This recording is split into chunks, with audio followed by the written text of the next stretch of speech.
Well, I think we have a quorum, so we'll go ahead and get started. Good morning and welcome back. I want to thank everyone for their engagement yesterday. We are looking forward to continuing those rich discussions today. For those of you that I haven't met, my name is Laura Fornash, and I'm a board member at the Can't hear anybody. Whoa. I can't hear anybody. Huh. How about other folks? Do we have sound? Thumbs up, thumbs down, thumbs up, some sound? Thumbs up. Thumbs up. All right. Senator Lucas, getting any better?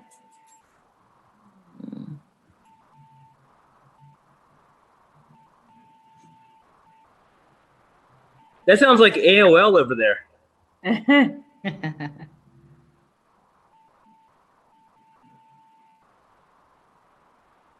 Senator Lucas, are you good? No, still no sound. Laura, I'll try to call her and see if I can help problems there, and maybe we could go. Okay. Go to Delegate Tyler and we can come around. Sounds good. Okay. Well, again, for those of you who I haven't met before, my name is Laura Fornash, and I'm a board member at the Hunt Institute. I'm also a senior vice president at McGuire Woods Consulting and served as Secretary of Education under Governor Bob McDonnell. I first want to thank Senator Lucas and Delegate Tyler for their invaluable partnership and leadership in making the summit possible. I'm so very appreciative of the opportunity the Hunt Institute has to be a resource in Virginia, in addition to the other states that they help advise on education issues. Today's discussions will be largely focused on higher education as we open this morning's discussion with three higher education leaders on how they are guiding their colleges and universities through the pandemic. We will also have discussions on financing higher education and on post-secondary transition. Following our three higher education discussions, we will close with a discussion on broadband and distance learning. We know that you're hearing a lot of great information over these 2 days, and the Hunt Institute will be compiling a key takeaways document that they will email to you next week. It will include some of the key lessons we hear, links to additional resources, and contact information for the research experts that you've heard from these past 2 days. And now I would like to turn it over to Delegate Tyler to get us started with this morning's opening remarks. Delegate Tyler. Good morning to everyone, and thank you, Laura. Today's discussion is going to be on higher education, focused as we discuss how I best serve higher education students in a disruptive moment. In our first session, we will be hearing from three higher education leaderships who will be discussing how they are navigating their colleges and their universities through this pandemic. I am excited to hear from national and state experts on these urgent topics. And with that, I'll turn it back over to Laura to transition us into the first discussion. Great. Thanks so much, Delegate Tyler. The first session this morning, titled An Armchair Discussion with Higher Education Leaders, will focus on college and university response to COVID-19. Opening this discussion will be Delegate David Bulova, who represents the 37th District in the Virginia House of Delegates. I've been fortunate to work with him on education policy ranging from preschool to higher education. Delegate Bulova, the floor is yours. Great. Thank you very much, Laura, and good morning to everybody. Great to see everybody's bright, shiny faces, and welcome to day 2 of the Virginia Education Summit. As Laura mentioned, I represent the 37th District in the House of Delegates. In case you haven't memorized your delegate districts, that's the city of Fairfax, as well as parts of Fairfax County. One of my favorite things about serving in the General Assembly is working with my chair, Roz Tyler, on the Education Committee and working on education policy. And of course, as we talked yesterday, COVID-19 has pretty much disrupted every aspect of education in Virginia. And so yesterday we had a chance to talk about those disruptions as they've manifested themselves in early childhood education as well as K through 12. And so today we're going to switch gears a little bit, and we're going to talk about the impacts and responses for our system of higher education in Virginia. As with early childhood and also K through 12, The pandemic has really forced our leaders to make some pretty exceptional decisions in a very short period of time, not only in terms of pivoting and making sure that our students can still learn, but also ensuring that our students, as well as our faculty and staff, remain safe. I'm extremely grateful for the hard work of our college and university presidents and their leadership, who have very tirelessly worked through the details of this pandemic. I want to give a special shout out to President Washington, and by that I mean Greg Washington, the president of George Mason University, which is in my district, and he actually reached out to me several times over the summer to talk about the challenges that they were facing, but particularly the solutions that they were trying to implement. And so it really helped me better understand not only what they were facing, but also how the General Assembly could be helpful in coming up with solutions. And so the General Assembly, we have made funding for higher education a priority, and that is reflected in the budget that, as my colleagues here know, we adopted and sent off for final passage to the governor yesterday.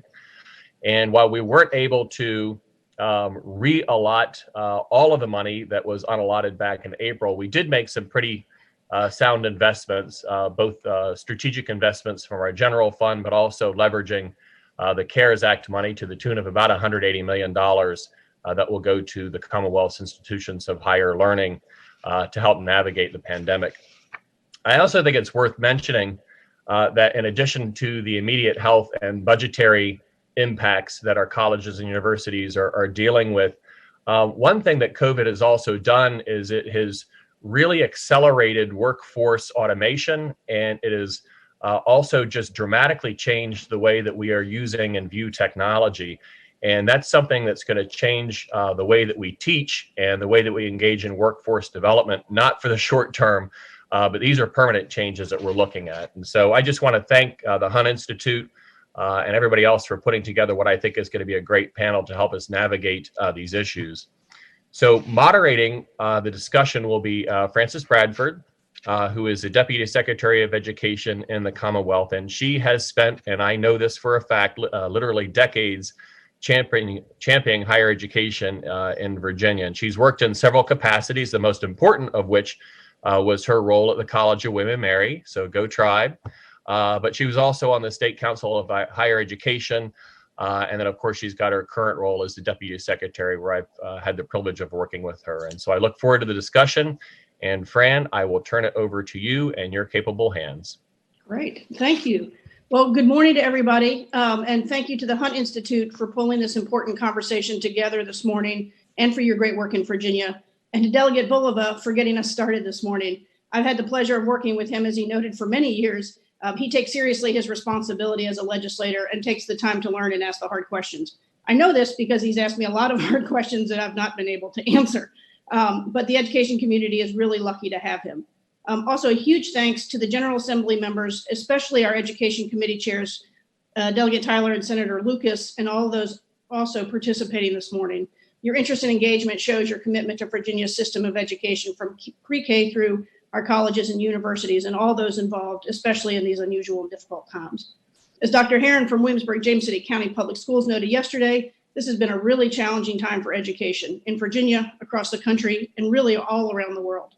But I would start with complimenting our public and private colleges and universities, as Delegate Bulova did, as well as our higher ed centers across the Commonwealth. Last spring, we asked all of them to completely alter the way they did business and to do so basically overnight. And with very few exceptions, this went as well as could have been hoped. Their first priority was to keep their campus community safe, while at the same time continuing as best as possible their courses and programs online. For sure, there were some hiccups, as anyone who's wrestled with new technology can relate to, and some real inequities were exposed during all of this in terms of access to broadband and technology, and even in food and housing insecurities. But it is not hard to be proud of our higher education institutions, students, faculty, and staff, as they found ways to get students connected, faculty online, and additional aid to those who needed it.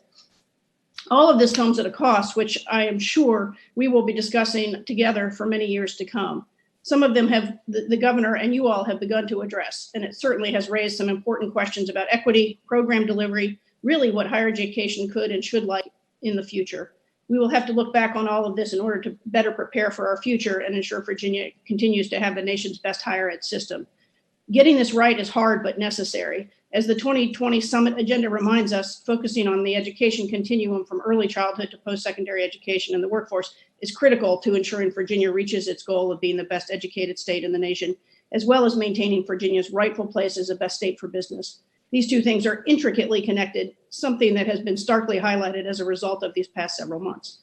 Now, more importantly, let's hear from our great panel about their on-the-ground experiences during all of this. Since we all have access to the bios provided by our friends at Hunt, rather than read those, I thought I'd pick a few highlights and a favorite headline if I search their names on Google. Panelists, don't sweat. Dr. Quentin Johnson became president of Southside Virginia Community College in July 2019.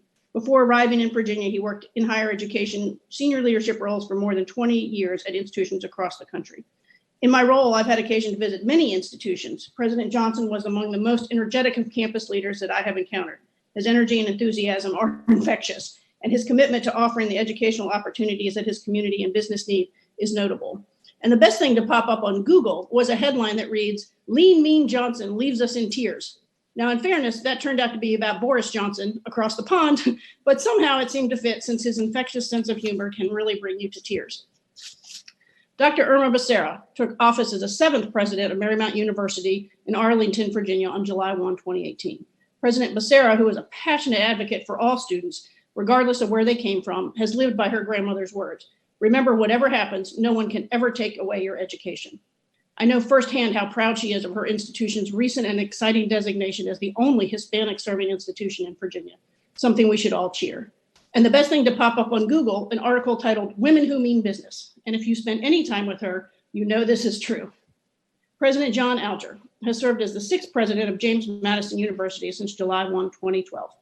An often overlooked fact is that he has a law degree, from Harvard no less, which becomes more apparent when you learn that he previously served as the senior vice president and general counsel at Rutgers and assistant general counsel at the University of Michigan. I know firsthand his strong commitment to civic engagement, having watched him lead Virginia's effort to become fully engaged in Campus Compact, an organization dedicated to fostering civic-based engagement, which is why I was not surprised that when my Google search turned up the headline, "Harrisonburg and JMU staff to team up to turn a gymnasium space into homeless shelter." Of course, that wasn't as much fun as the other headline that said, "JMU game day will put a little bang in your yin-yang," but I couldn't figure out how to make that fit into my remarks. So with that, I will turn this over to our great panel. Presidents Johnson, Becerra, and Alger will each give us a few minutes on some of the greatest challenges facing our institutions right now. What approaches have each of you taken to address these challenges, and have those approaches been successful? President Johnson, will you get us started? Yes, good morning, everyone, and happy Tuesday. It's a pleasure to be here. Thank you, friend Bradford, for your support and your leadership. I appreciate the introduction. I would like to acknowledge and thank our legislators, our senators, and our delegates for your commitment to higher education and to having this important conversation with the support of the Hunt Institute. Laura Fornash, to my colleagues, Jonathan Alger and Dr. Becerra, thank you for also being here. And I want to thank Delegate Tyler and Delegate Bulova. Let me tell you a little bit about my service area. Southside Virginia Community College is in what we call the Horseshoe, very poor, low income, challenged service area. My college's service area covers 10 counties. So from Fairfax County, over we hit South Boston, we serve students there in the Southern Virginia Higher Education Center. Greensville County, the city of Emporia, Farmville, Blackstone, Chase City, Keysville, Alberta. We are 4,200 square miles, and in very, very rural Southside Virginia. We have when the pandemic hit, and I think it's important to share that we, prior to the pandemic, were having challenges with our students across a vast rural service area, not having broadband. And so not having broadband and not having transportation infrastructure brought a particularly challenging set of challenges and opportunities to us. We also because of 90% of our students are on financial aid. The vast majority of those are Pell eligible. And to give you a point of reference, I'm the eldest of 10 kids. My dad worked in a factory. I became a chief student affairs officer in 1980 in the Midwest. Chrysler bought out my dad's factory, and when Chrysler bought out American Motors, my dad worked at on an assembly plant for American Motors, Ramblers, and closed his plant. Sent him to Ivy Tech, where I was a chief student affairs officer, and to see my dad walk through the door because his plant closed. I had 4 other siblings in college at that time having to pay, and my dad was still paying a house note and a mortgage, and mom was a stay-at-home mom. So the devastation of this pandemic on a service area that is already poor, and we have a large population of what Chancellor Dubois talks about in terms of the ALICE population, asset limited, income constrained, employed. The pandemic hit people who were working 2-3 jobs and couldn't make ends meet, and so now these people are the pandemic has exacerbated this issue. So mobilizing we set up a COVID-19 team at our college and began to identify very quickly in March that we had to figure out how to get to a population of students who didn't have internet and broadband, who were not eating and could not pay rent. How do we get them their coursework, and how do we engage them? How do we keep them at the college, involved with the college? So I'm going to be brief, but I want to share a few pieces of what we did here at Southside Virginia Community College, and have an awesome faculty and administrative team who came together to help serve our students and the populations out there. And I also have to remind you that an important part of our mission is workforce development, short-term training. And so all those programs, our truck driving, our power line program, all those programs had to stop. Our governor schools were not engaged. And so just various pieces of the puzzle. We identified students who did not have access to broadband or internet and have technology. And we did that in part by asking faculty to correspond and work with students who didn't have access.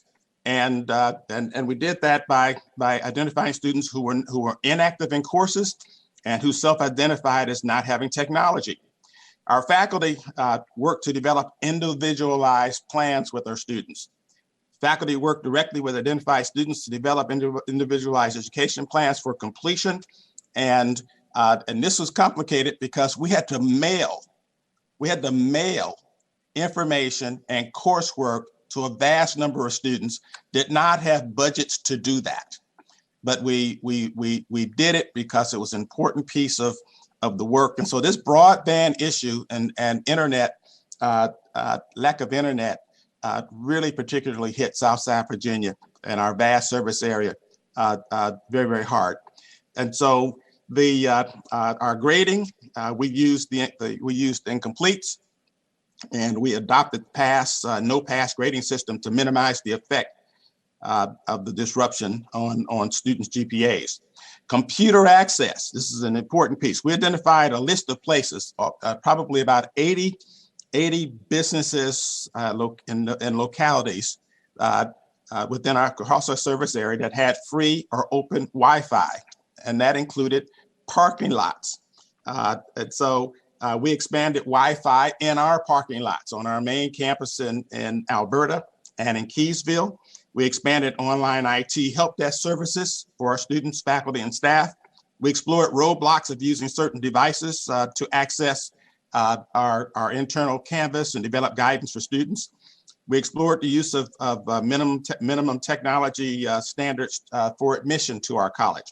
So we just to close, we also stock more technology and computers in our bookstores so that financial aid could be used to purchase, used by students to purchase them. And we will continue to ask that you advocate and lobby for support for broadband services in our rural area.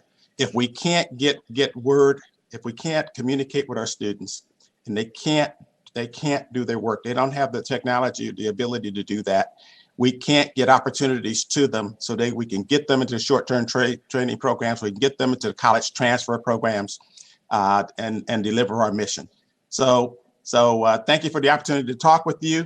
I got to tell you that we were able to get through this spring semester, and we're right even. We're even in enrollment compared to a year ago, which is amazing. So our faculty and staff dug in really, really hard. We used technology to communicate with students. We sent them letters. We've been calling them, but our students, our retention is up. Our enrollment is we're less than 1% down. So we anticipated we would be 10 to 12, maybe 15% down in enrollment. So I just need to let you know that we need the resources to continue to communicate with our students, to get them the technology they need, and to make sure that we can continue to deliver our mission. Thank you, everybody, for the opportunity. I appreciate you giving me a few minutes to share these thoughts with you. Thank you, Mr. President. President Becerra? Yes. Thank you, Laura and Secretary Bradford. Good morning to all our delegates and colleagues. First and foremost, I am delighted to hear that Governor Northam announced yesterday that the Commonwealth will include private institutions in receipt of CARES Act funds to help them address COVID-related expenses. We look forward to continue to support the Commonwealth goal of increasing the talent pipeline and educating our students by helping produce Virginia's future workforce. Also, thank you to our governor for supporting the eligibility for TAG for our Dreamer students. And on behalf of all the private university presidents in the Commonwealth, we thank you. When we started our COVID-19 task force at Marymount in January, it really felt like an academic exercise at first, much like we prepare for hurricanes or snow events, as none of us could have predicted the widespread and prolonged impact of this pandemic. In March, we pivoted to remote education and transitioned more than 700 courses to a virtual format. We are proud that our students continued learning, and more than 1,000 students would then graduate through a virtual commencement ceremony in May. But when we surveyed students late in spring and asked them how did we do, they told us they preferred in-person learning as the ideal mode of course delivery. And that guided our decision to find a safe way to return to campus for the fall. I call this my aha moment when our students made it clear that they missed in-person instruction. A physical academic environment provides benefits that cannot be easily replicated online. Students are more likely to absorb what the professor is saying. They can more easily participate in collaborative exercises. They benefit from on-campus activities, and they gain meaningful exposure to other students with different backgrounds from all over the world.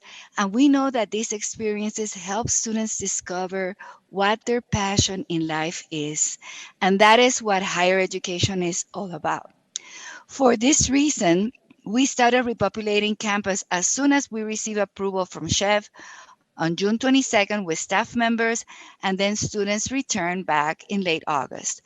Our approach focused on rapid testing of anyone with symptoms or who had known contacts with anyone that had tested positive, as well as heavy emphasis on contact tracing. At this point, I feel comfortable in calling the fall semester a great success when we consider what we were up against.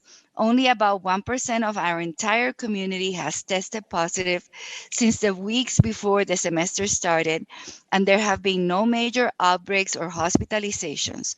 Our students will only be on campus for a few more weeks until Thanksgiving break, and they will complete the remainder of the semester in a virtual format.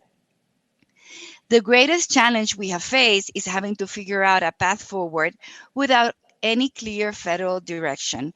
We had to create our own playbook. Other than the CDC guidelines, which we followed from the start, there was no coordination at the federal level. And as you all agree probably with me, COVID-19 should not have become so politicized. On the other hand, the State Council for Higher Education in Virginia, the Virginia Department of Health, and the Arlington County Public Health Department have been extraordinarily helpful in their support. We utilize VDH COVID-Wise app, which community members use to complete daily health screenings.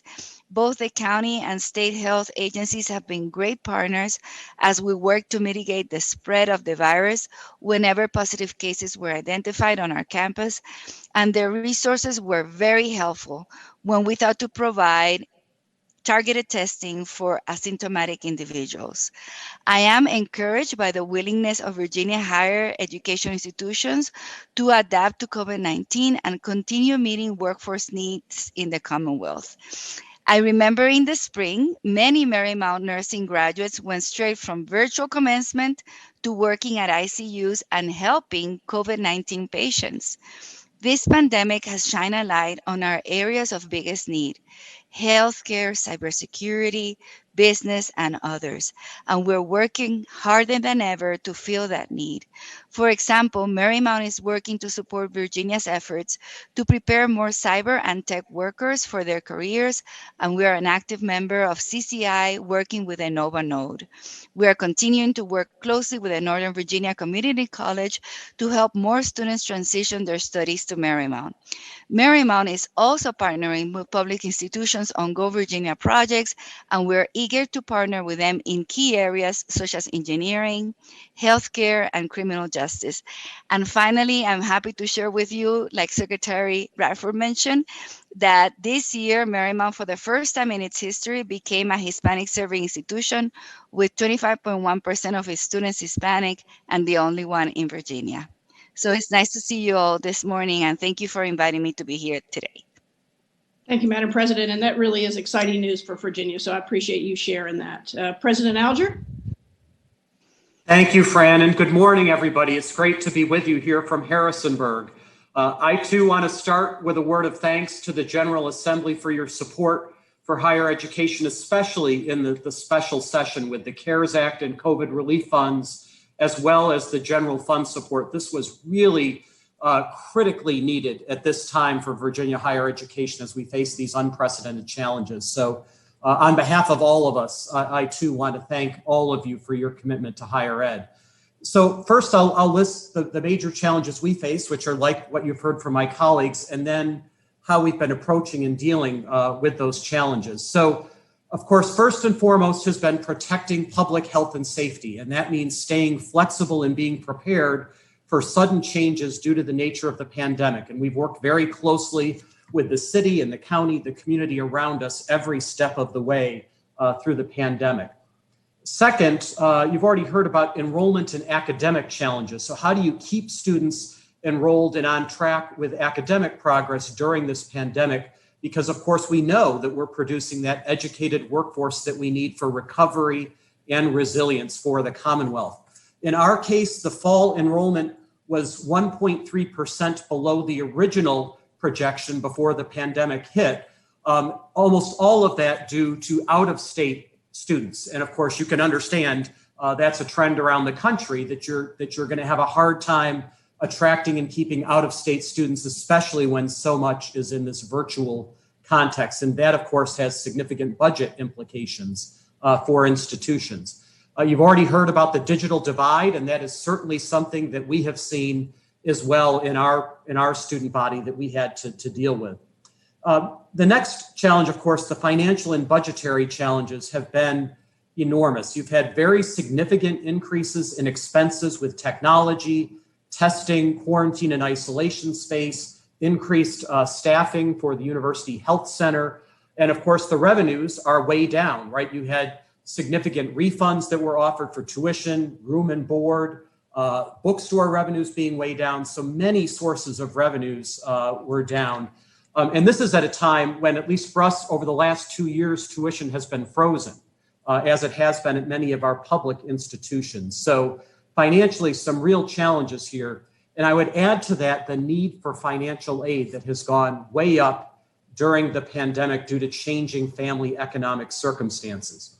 And the fourth big challenge that I would identify is community needs. At a place like JMU, we are anchor institutions for our communities in many parts of the Commonwealth. For example, in the Northern Shenandoah Valley, JMU is the largest employer and the largest economic engine, and many local businesses depend on our students as well as faculty and staff for their livelihood. So that's an important consideration as well when you think about our impact in the Commonwealth. So how do we deal with these challenges?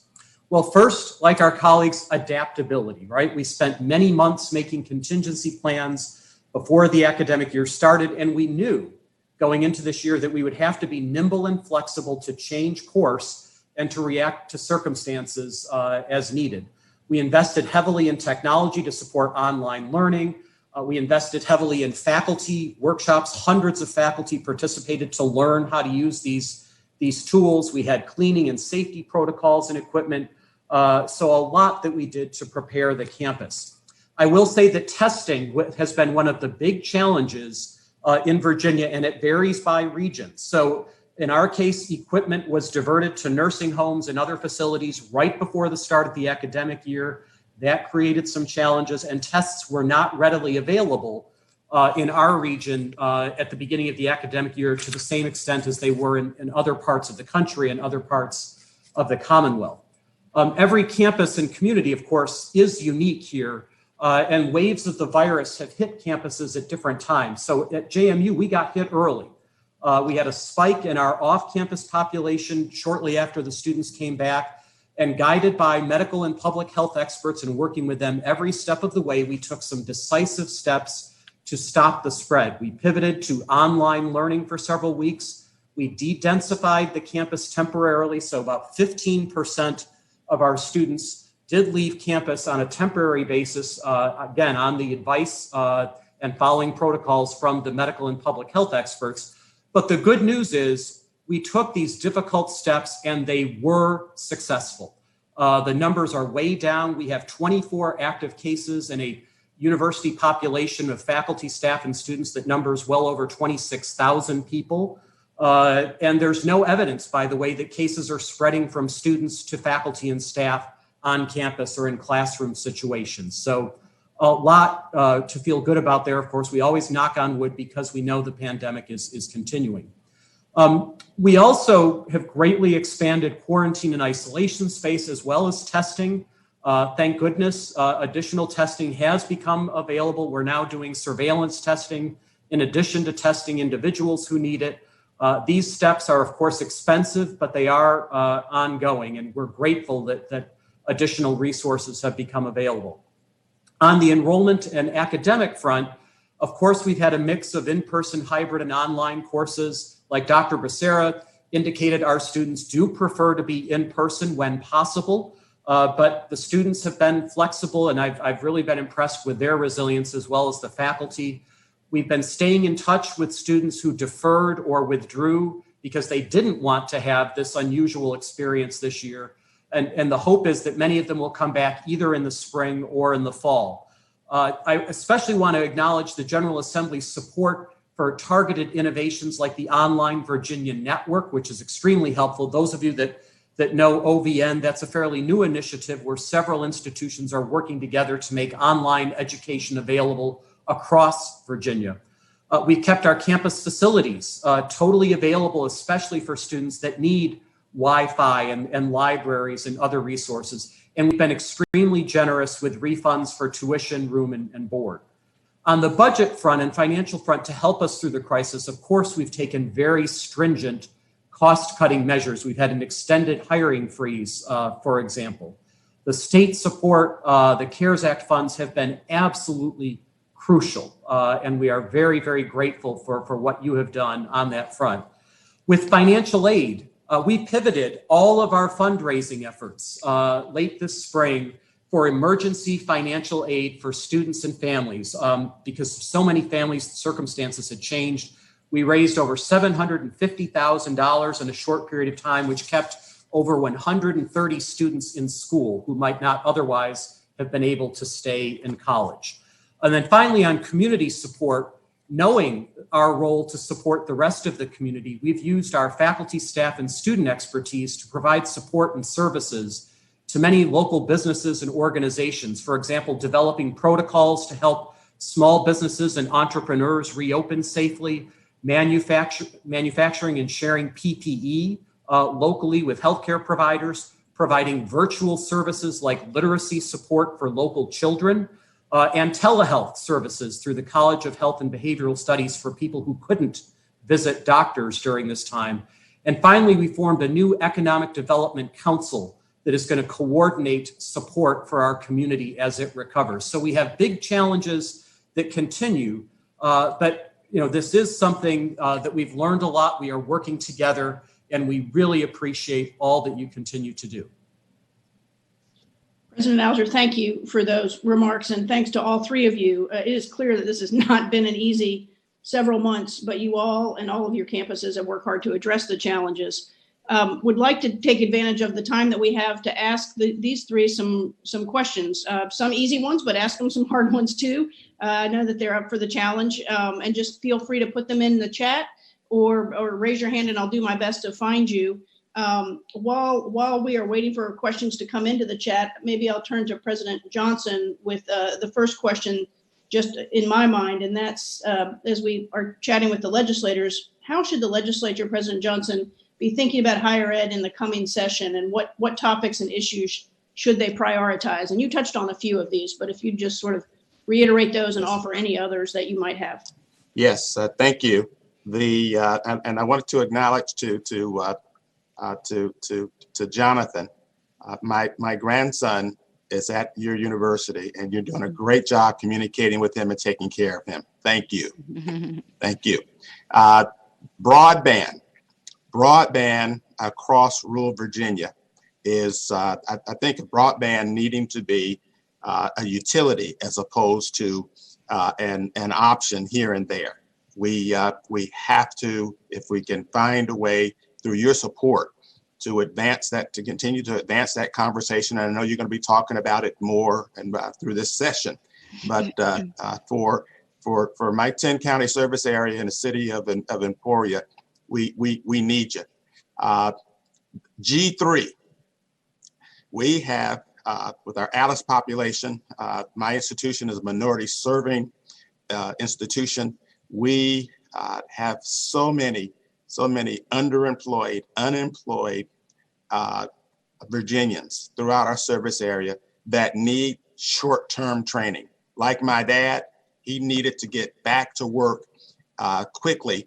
And so having G3 as a priority, and would like to thank Governor Northam for the REV, Reemploying Virginia training vouchers that we are now working really hard to operationalize. Those are critical to families that are poor. Financial aid in itself does not do it. We don't have student loans at our institution, and a lot of our low-income families just don't have the time to come and stay a year or two to get a degree. And so that G3 is the G3 initiative, and support for that is just critical to community colleges and to our workforce, supporting our workforce economy as we come out of deal with and then at some point come out of the pandemic. Dual enrollment. We have lots of dual enrolled students, and the dual enrolled how to have a funding support mechanism for dual enrolled students across the Commonwealth. We've had much success in getting our dual enrolled students who many of whom transferred to James Madison University and to Dr. Becerra's College. We need that support. Those are some of the pieces of the puzzle that are critical. And then the last thing I'll suggest is I've just completed a conversation very, very important conversation on revising the law enforcement curriculum across our 23 community colleges. And one of the recommendations that came out of that work was that there's a statute, Virginia statute, that funds educational opportunities, educational support for law enforcement officers and for correctional officers across the Commonwealth, but it's never been funded. And so getting our law enforcement and correctional institutions, our officers, into training programs that help them become better officers, to understand the diversity of our great state is just critical. You know, Virginia has the 8th largest immigrant population in the country.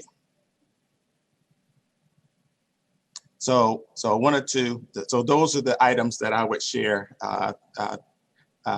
Fran, that would be priorities. Great. Thank you, Mr. President. I think we've had a question from Delegate Bulova. Delegate Bulova? Yeah, thank you, Fran, and thank you for the panelists. That was a really good overview. And so I wanted to pivot because all three of you touched on some of the short-term needs, and I've been taking notes with respect to the financial aid and broadband and G3, and that's all very, very helpful since we'll be in session in less than 2 months. I guess my question is thinking a little bit longer term. And so at what point do you start engaging in changing or retooling your long-term strategic plans? And I guess kind of what fits in that are, you know, what changes are likely to be permanent, which ones, you know, whether you like it or not, you know, and how do you figure that out programmatically and budget-wise? You know, what things are you going to have to change in terms of just curricular areas that you're teaching, you know, and the demand for, you know, for certain programs. But I'm just curious, when do you start that strategic planning process, and how do you see that manifesting itself? Delegate Bulova, that is a great question. And I think all three panelists can probably bring something to the table on that front. President Alger, I'll start with you, then come to Dr. Becerra, and then President Johnson, if that's okay. President Alger? Thanks, Fran. Well, that is a great question. In fact, that work has already begun.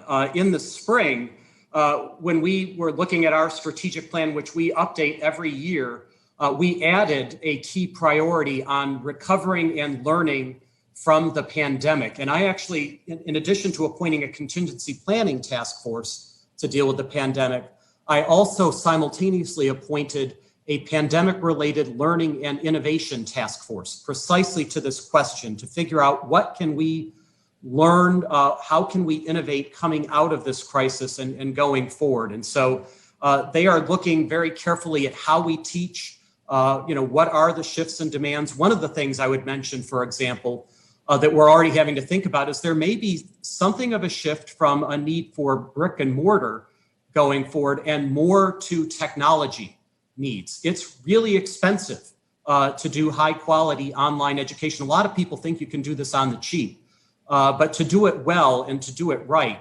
actually does require significant technology resources, as well as, of course, training your faculty, looking at new types of interdisciplinary programs. We actually had a COVID course that was interdisciplinary and team taught that started over the summer and continues into the fall.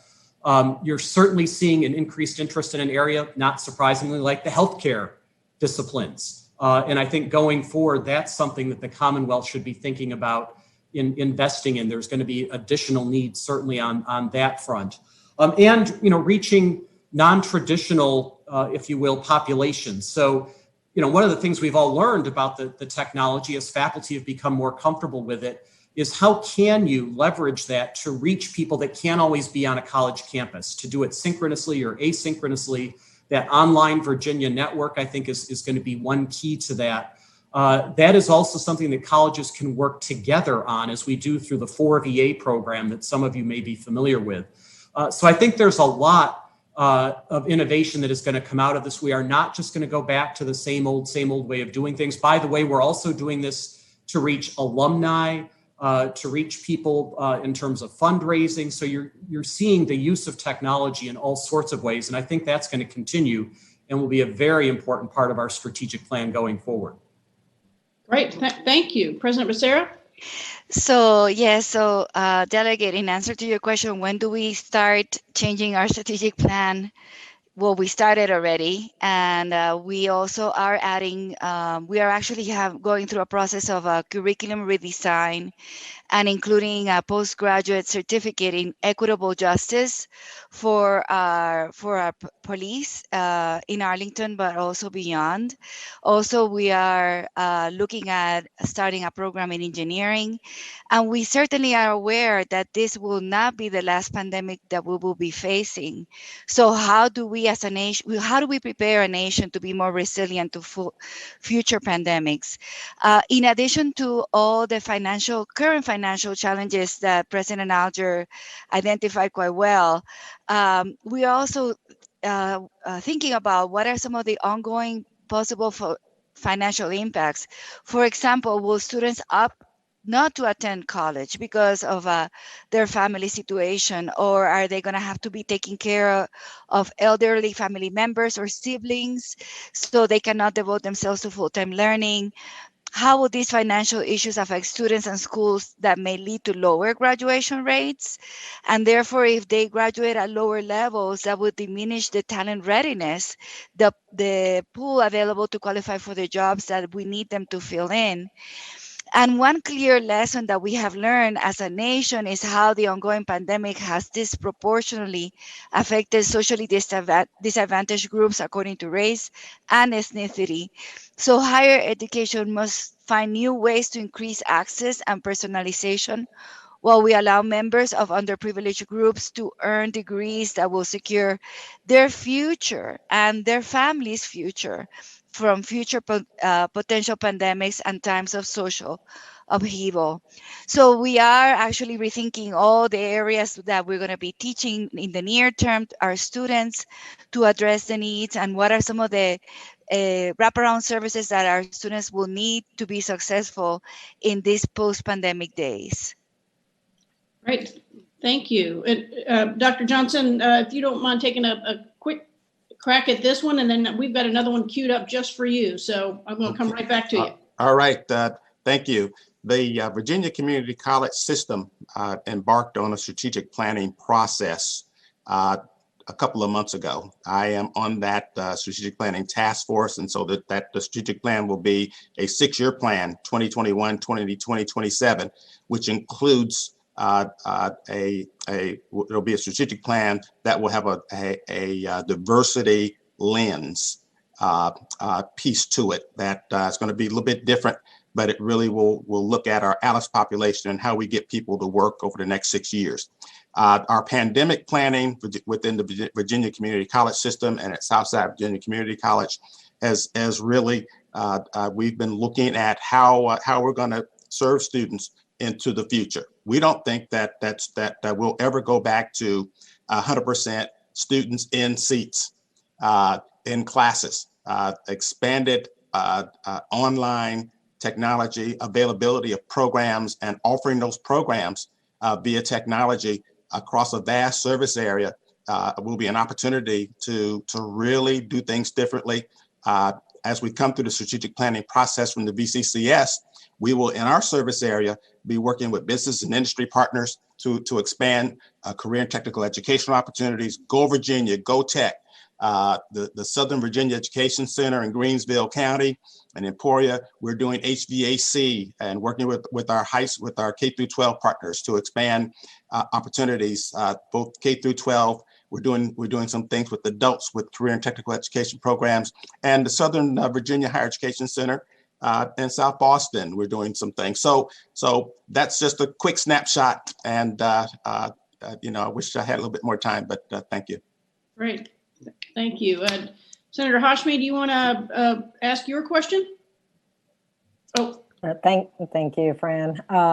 And I think President Johnson has already started to answer this, but I was just wondering what VCCS in particular is doing to expand these CTE options and opportunities to work with high schools as well, so that we can begin to really focus on workforce development and create opportunities for on-site job training and apprenticeship programs. I think we really need to focus on developing these opportunities, and this is a great time to do that. So I just wanted to see what the VCCS is explicitly doing in this area.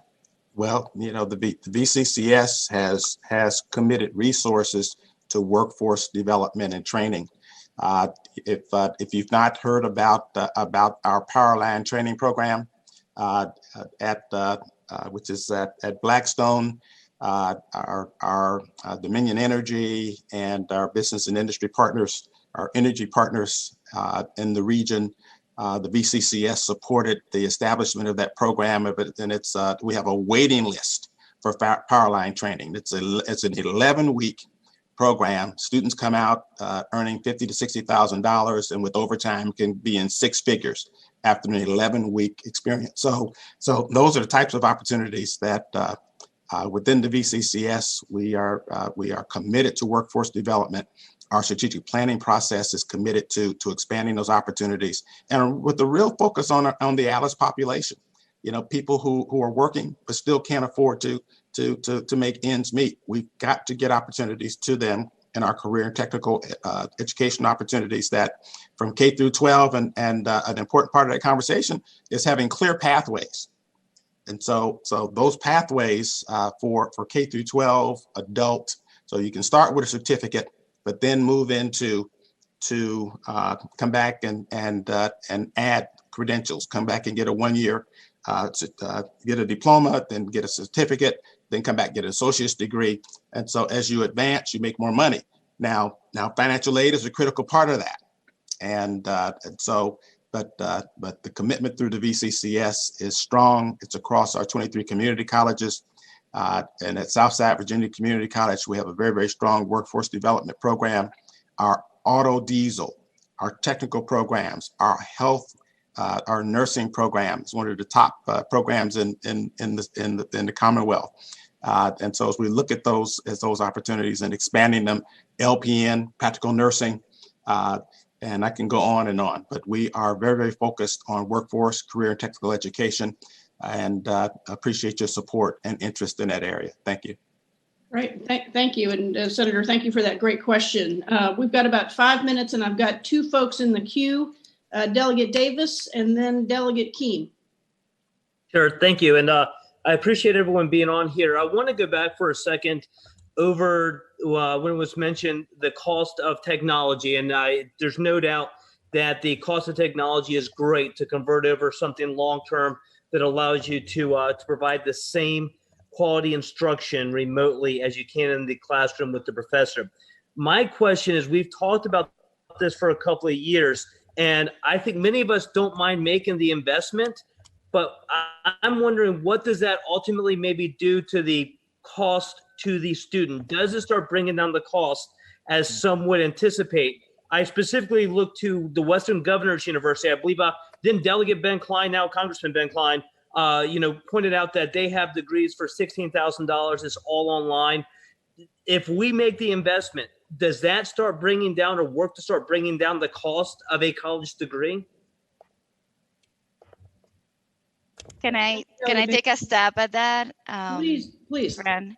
Yeah, I think I usually take the time, even though we've made significant investments to make every one of our classrooms enabled for high flex education, which is hybrid flexible, means that we can have the professor that is teaching the class face to face with students in the classroom, also through Zoom. The class is being also accessed by other students that are taking it from home.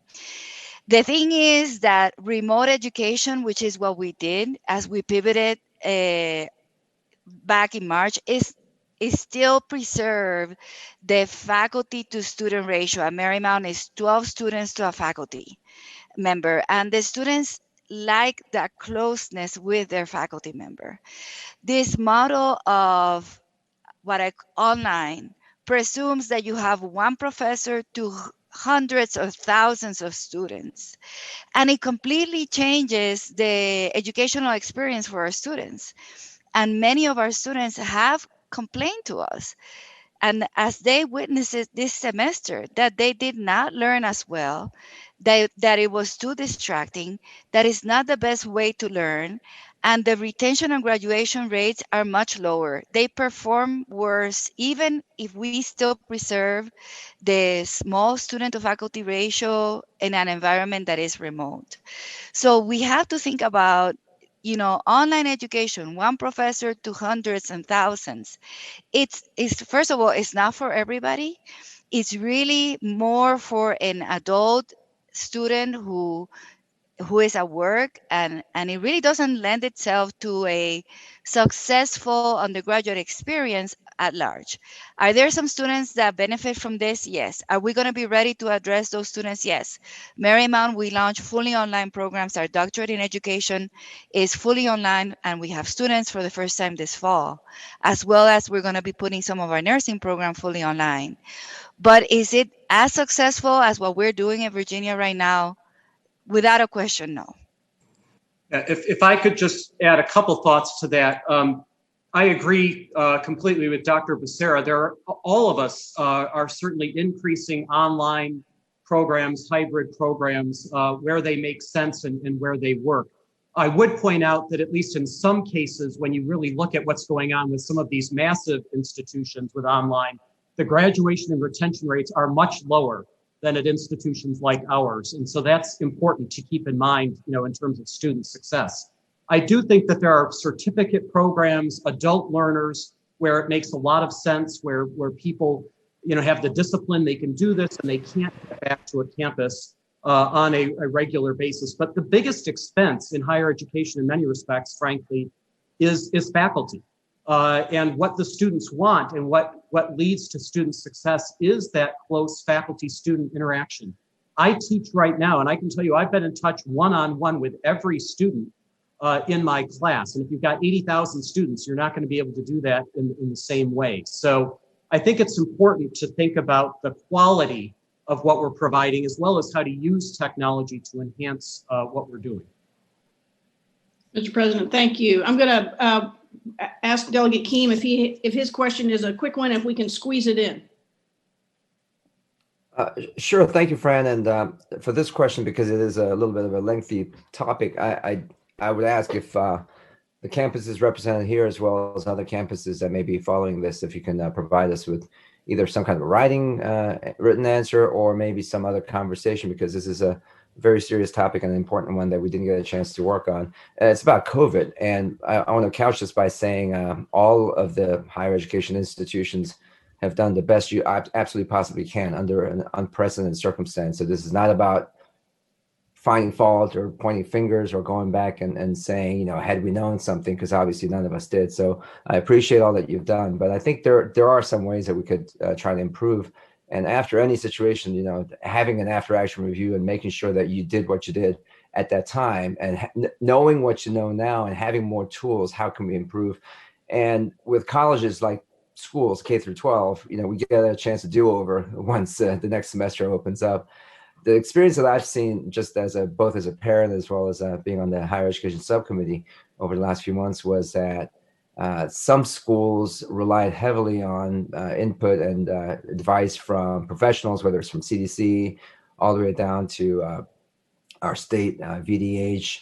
Others relied more on the local public health institutions and their organizations. Now, of course, the state and the local public health institutions are supposed to coordinate, but given the uniqueness of your towns that are surrounding your schools, they were relying a lot on the local aspect to see what the phases were going to be as far as reopening and such. So my question is this, and we're not going to have a conversation now because it's going to take up a lot of time, but if you could also maybe contact me or to my colleagues, because as we're thinking about legislation for next session, what I'd like to do is ensure that we are addressing this gap or possible problems in coordination among the federal, state, and local public health institutions as it comes to your campuses. This is probably more for 4 years than 2 years because you're talking about students that are moving in and moving out. And this more specific problem that I'm facing is as students come back in the next couple of weeks to come back home to wherever they live, spend the next 3 months or so back home. And when they go back on campus in January, assuming that's what still the plan is, are we going to be ready the way you were not ready back in August, and the delays that we saw and the amount of integration that we had to deal with. And again, this is not about pointing fingers at any campus. I think any one of you have done as outstanding a job as you could possibly do under the circumstances. But knowing what you know now and understanding the gaps that we had at both at the state level, at the federal level, can we ensure that we don't make the same mistakes again in January or February as we go back? And more specifically, because during the special session, we were not able to address any higher education legislation other than just funding issues. Are there some specific tools that you need or legal authority that you need in order for you to provide the best experience possible for students? Because unlike K through 12, when you're dealing with 4 years and 2 years, you're dealing with adults. You're not talking to the parents anymore. You're not talking to the parents to ask them what their permission is for your kids to come back to school. Now you're dealing with 18-year-old kids who, this might be the first time they're moving out of home. And all of a sudden you're asking them, okay, well, you're going to quarantine, you need to do this and this. So this is just a very difficult, unprecedented time. And I just want to make sure that us on the legislative side and you on the administrative side and all of us involved in this, that we make sure that we don't make any more mistakes than absolutely necessary in January. So if you could provide us with some written thoughts or maybe some follow-up conversations, that'd be great. Great. Delegate Keem, thank you. And a thanks to each of our panelists and the members for their great questions. And since we're all in education, somehow it seems fitting that we've finished this panel with Delegate/Chairman Keem giving us all a homework assignment. So somehow that seems fitting. Patrick, I will turn it over to you with my thanks to the panelists. Thank you so much, Deputy Secretary, and thank you to all of our presidents for joining us. This was a great session. Unfortunately, we don't have more time to keep diving in, but fortunately, we're going to move on to some other great resource experts that will help us think about some of these challenging topics that we started to talk about, understanding that all of this will require money and how we think about financing higher education is a challenge. Before we do that, I want to quickly turn it over to the co-chair of this summit, Senator Luis Lucas, to provide some welcome remarks this morning. Well, thank you, Patrick. Good morning, everyone, and welcome back today. Yesterday's discussions were quite revealing as a lot was covered, topics ranging from early childhood to educational diversity. The first discussion was a great way to get started as we pivot to a topic that we have been thinking about in the legislature. Higher education leaders are responding to COVID-19, funding higher education in an economic recession, creating strong post-secondary pathways, broadband expansion, and building a robust distance learning infrastructure. Yesterday's discussions were strong and informative as we set our priorities for the General Assembly. And with that, I'll turn it back over to Patrick. And again, good morning. Thank you so much, Senator Lucas, and appreciate all you've done with Delegate Tyler to make this happen. So with that, I'm going to turn it over to Senator Lucas's colleague, Senator Jennifer McClellan, to provide some introductory remarks for this session, and then we'll get started with our panelists. Thank you, Patrick, and good morning to everyone. It is a pleasure to see you all virtually here at the 2020 Virginia Education Summit.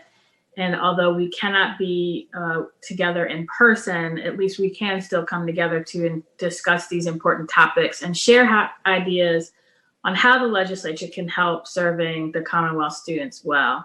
As Patrick said, I'm Senator Jennifer McClellan. I represent the 9th district in the Senate, which is parts of the city of Richmond, Henrico County, Hanover, and all of Charles City County. And in this session, we are going to talk about a topic that has been on the legislators' minds, our minds, and a top priority for a number of years, but especially in the past couple of sessions. And that is, how do we make the Commonwealth's institutions of higher education affordable for all of its students? Making higher education affordable has always been a pressing issue, but with the COVID pandemic, and the economic recession that has accompanied it, the issue has become an emergency for the Commonwealth as well as the rest of the country. And with many students in the Commonwealth and the country relying on their campuses for housing and food security, it's imperative that the Commonwealth make investments necessary to ensure that our higher ed students have both their academic and their non-academic needs met. So in this discussion, It will be important to address the cost share policy for higher education investment, seeing how in both good and bad economic times, the Commonwealth can increase its share in higher education investment so students don't have to pay as much out of pocket. Because as we saw in some of the discussion yesterday, crushing student loan debt and not having wages accompanying it is actually impacting our education workforce. And so each of these issues is interrelated. So I look forward to hearing from both in-state and out-of-state leaders who have experience in dealing with these important questions and how we at the General Assembly can address higher education investment in the upcoming 2021 session. Again, thank you all. And Patrick, I'll turn it back over to you. Thank you so much, Senator McClellan. With that, I'm going to quickly get our resource experts engaged in this conversation so we can get moving.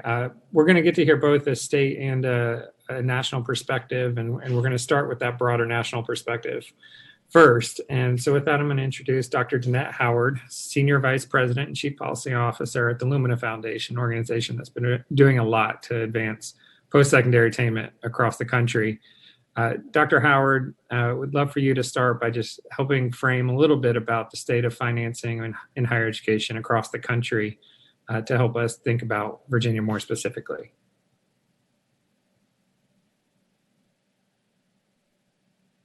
Yeah, I'd be happy to do so. Thank you very much, Patrick, and good morning to everyone.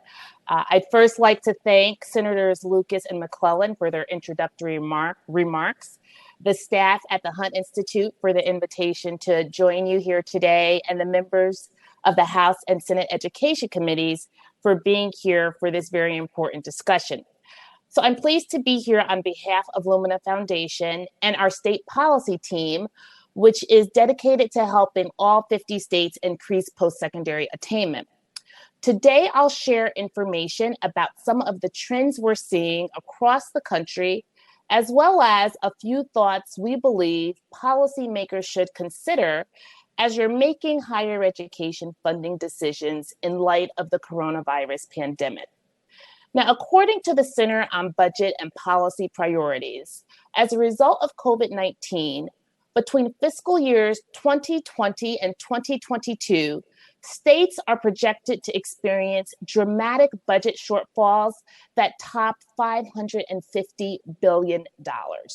However, many of the state's higher education leaders we've spoken with recently have shared that current year cuts have not been as extreme as they'd anticipated, due in large part to the support from the CARES Act. But they do expect for the budget situation to become more dire as we enter 2021. In most states, higher ed is one of only a handful of discretionary line items in the budget, and therefore bears a disproportionate burden relative to state budget cuts during times of economic distress. History tells us, however, that such an approach has long-term negative impacts on both higher ed enrollments and completions, and a state's unemployment rate and the pace of the economic recovery within a state. So recently, Lumina Foundation partnered with the Gates Foundation and our colleagues at HCM Strategists to develop a framework designed to help legislators in making critical higher education budget decisions in the era of the pandemic. And I'd like to share just a few of the priorities included in that framework with you today. First, the framework compels policymakers to prioritize funding for institutions that have a positive track record of effectively serving Black, Hispanic, Native American, and low-income students, as well as to institutions that are positioned to be responsive to the needs of individuals in your state who've become unemployed or underemployed as a result of the pandemic and will therefore need short-term education and training opportunities that will allow them to upskill and reskill.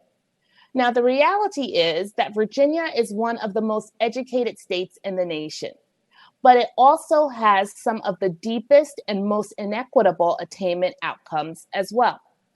So for example, our data show that while well over 50% of Asian and white Virginians hold at least an associate degree, those figures plummet to 35% or lower for Virginians who are Black, Native American, or Latino. Likewise, there are significant inequities across various regions in your state, with some counties having attainment rates upwards of 75 or 80%, while others have rates that hover near only 20%. Now, finally, there are nearly 1 million Virginians with some college credit but no credential whose employment outcomes would likely be much improved if they were able to earn a credential of some kind. So senators and delegates, you have before you the ability to turn the incredible misfortune of the pandemic into a real opportunity for many Virginians. We therefore suggest that you think differently about higher education budgeting relative to how perhaps you've thought about it in the past, by rejecting the notion of a pro rata across the board institutional cut, and instead protecting institutions like community colleges, HBCUs, and regional comprehensive universities that effectively serve large numbers of individuals from the groups that I mentioned earlier, and from groups that have been disproportionately affected by COVID-19.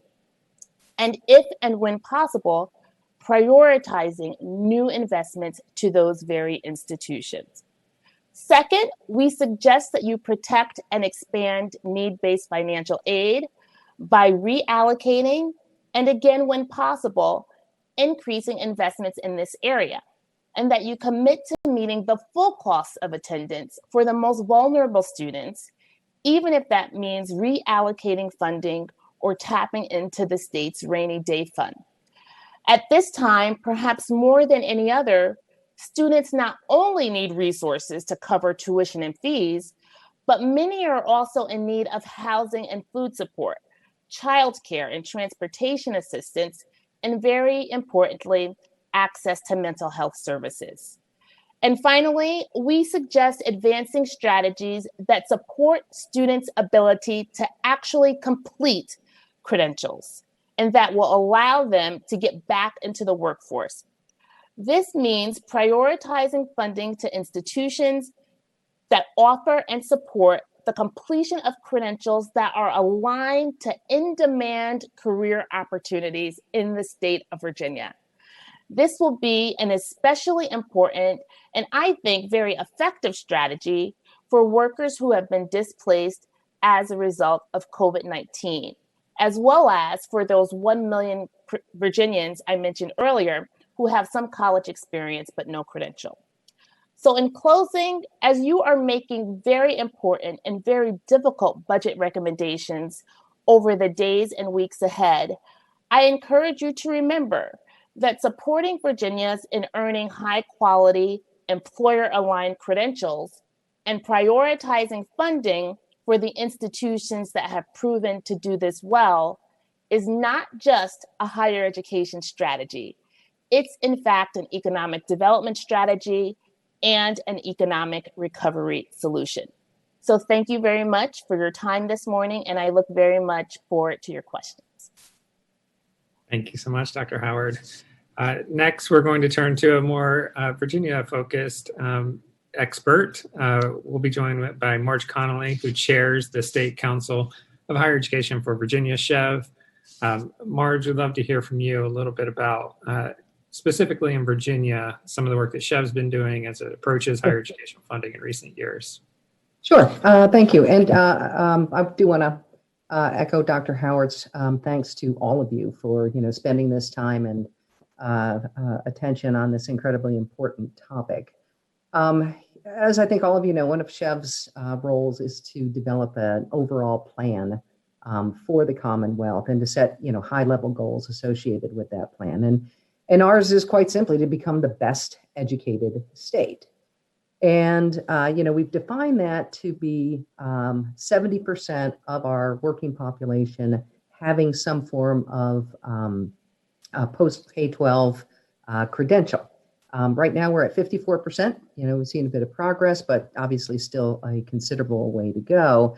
And, assuming that we get there, and I believe that we should, I think this is an investment in something that not only creates individual benefit, for those who actually receive the credential, but very much creates a benefit for the Commonwealth overall.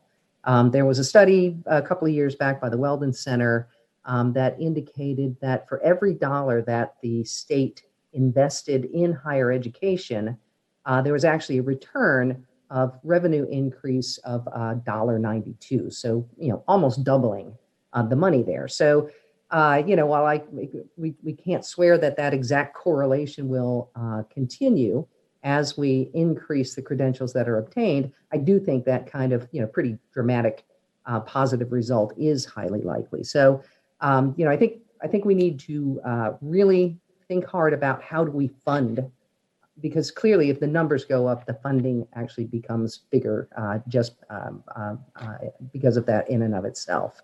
The good news is, we're starting from a pretty strong point. We have a very good higher education system in the country. In terms of attainment right now, we rank number 6th. You'll actually see us get ranked 1 or 2 versus other states when kind of a broader set of metrics are looked at. So, I think we've got a really strong base to build on. And I do want to note, and I think you've heard this from other folks before, while it's true that Virginia is still behind some of its historic highs in terms of state investment, and we are lower than most states in terms of, again, state investment per student. I think it's really important to recognize that since the end of the Great Recession, there has been a steady increase in funding by the state.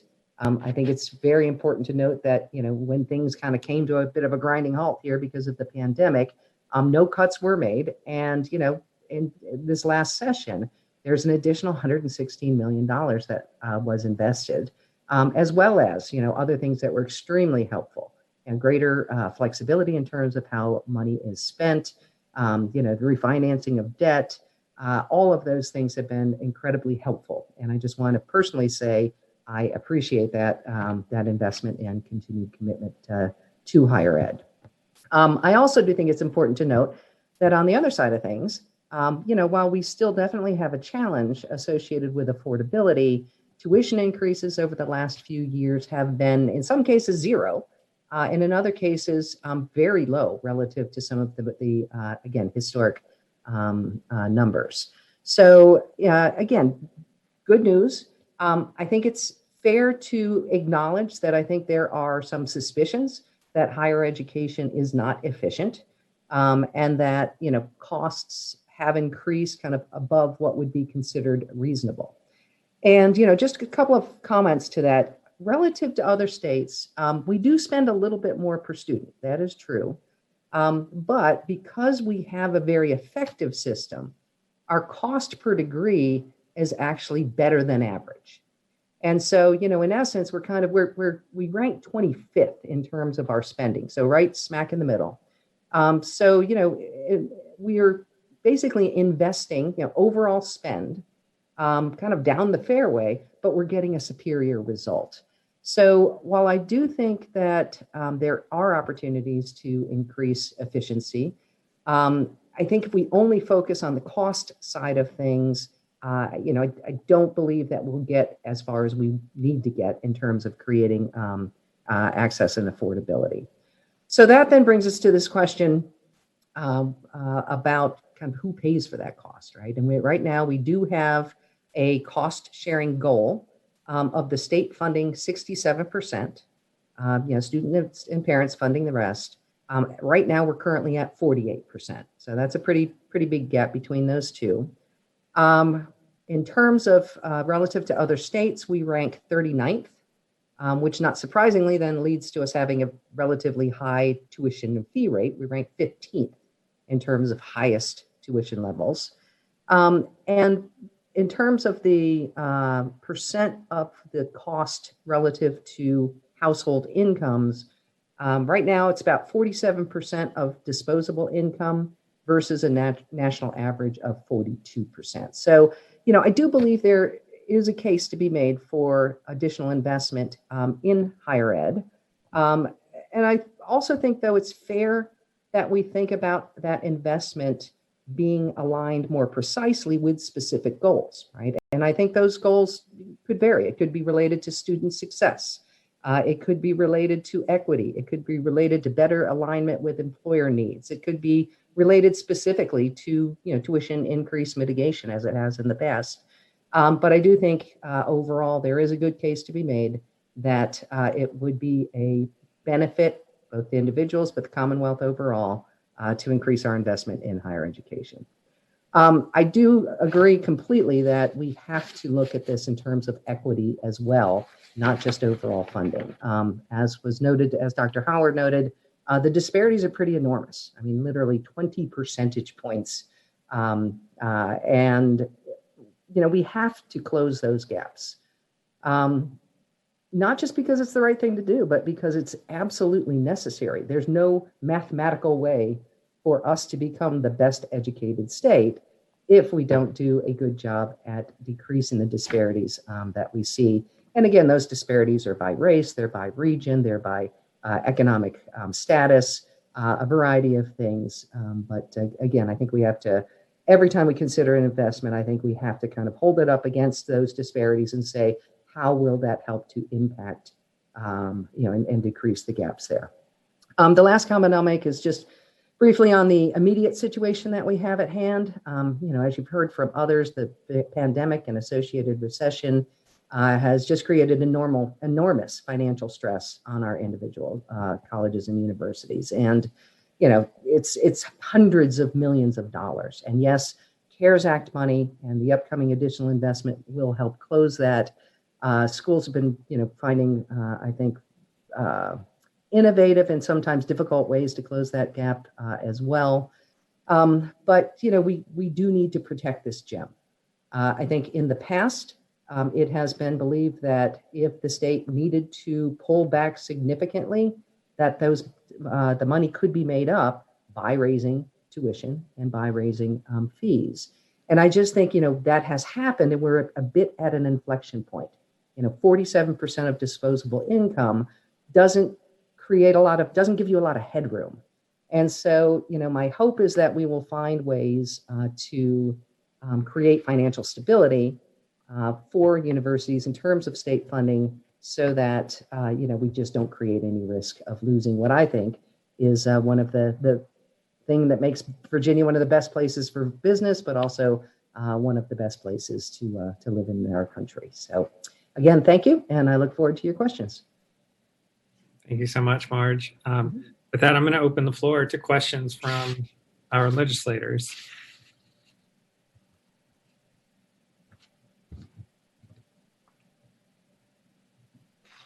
I certainly have my own, but I was trying to give you plenty of space. So I'll give you another moment. I think Senator Barker has a question.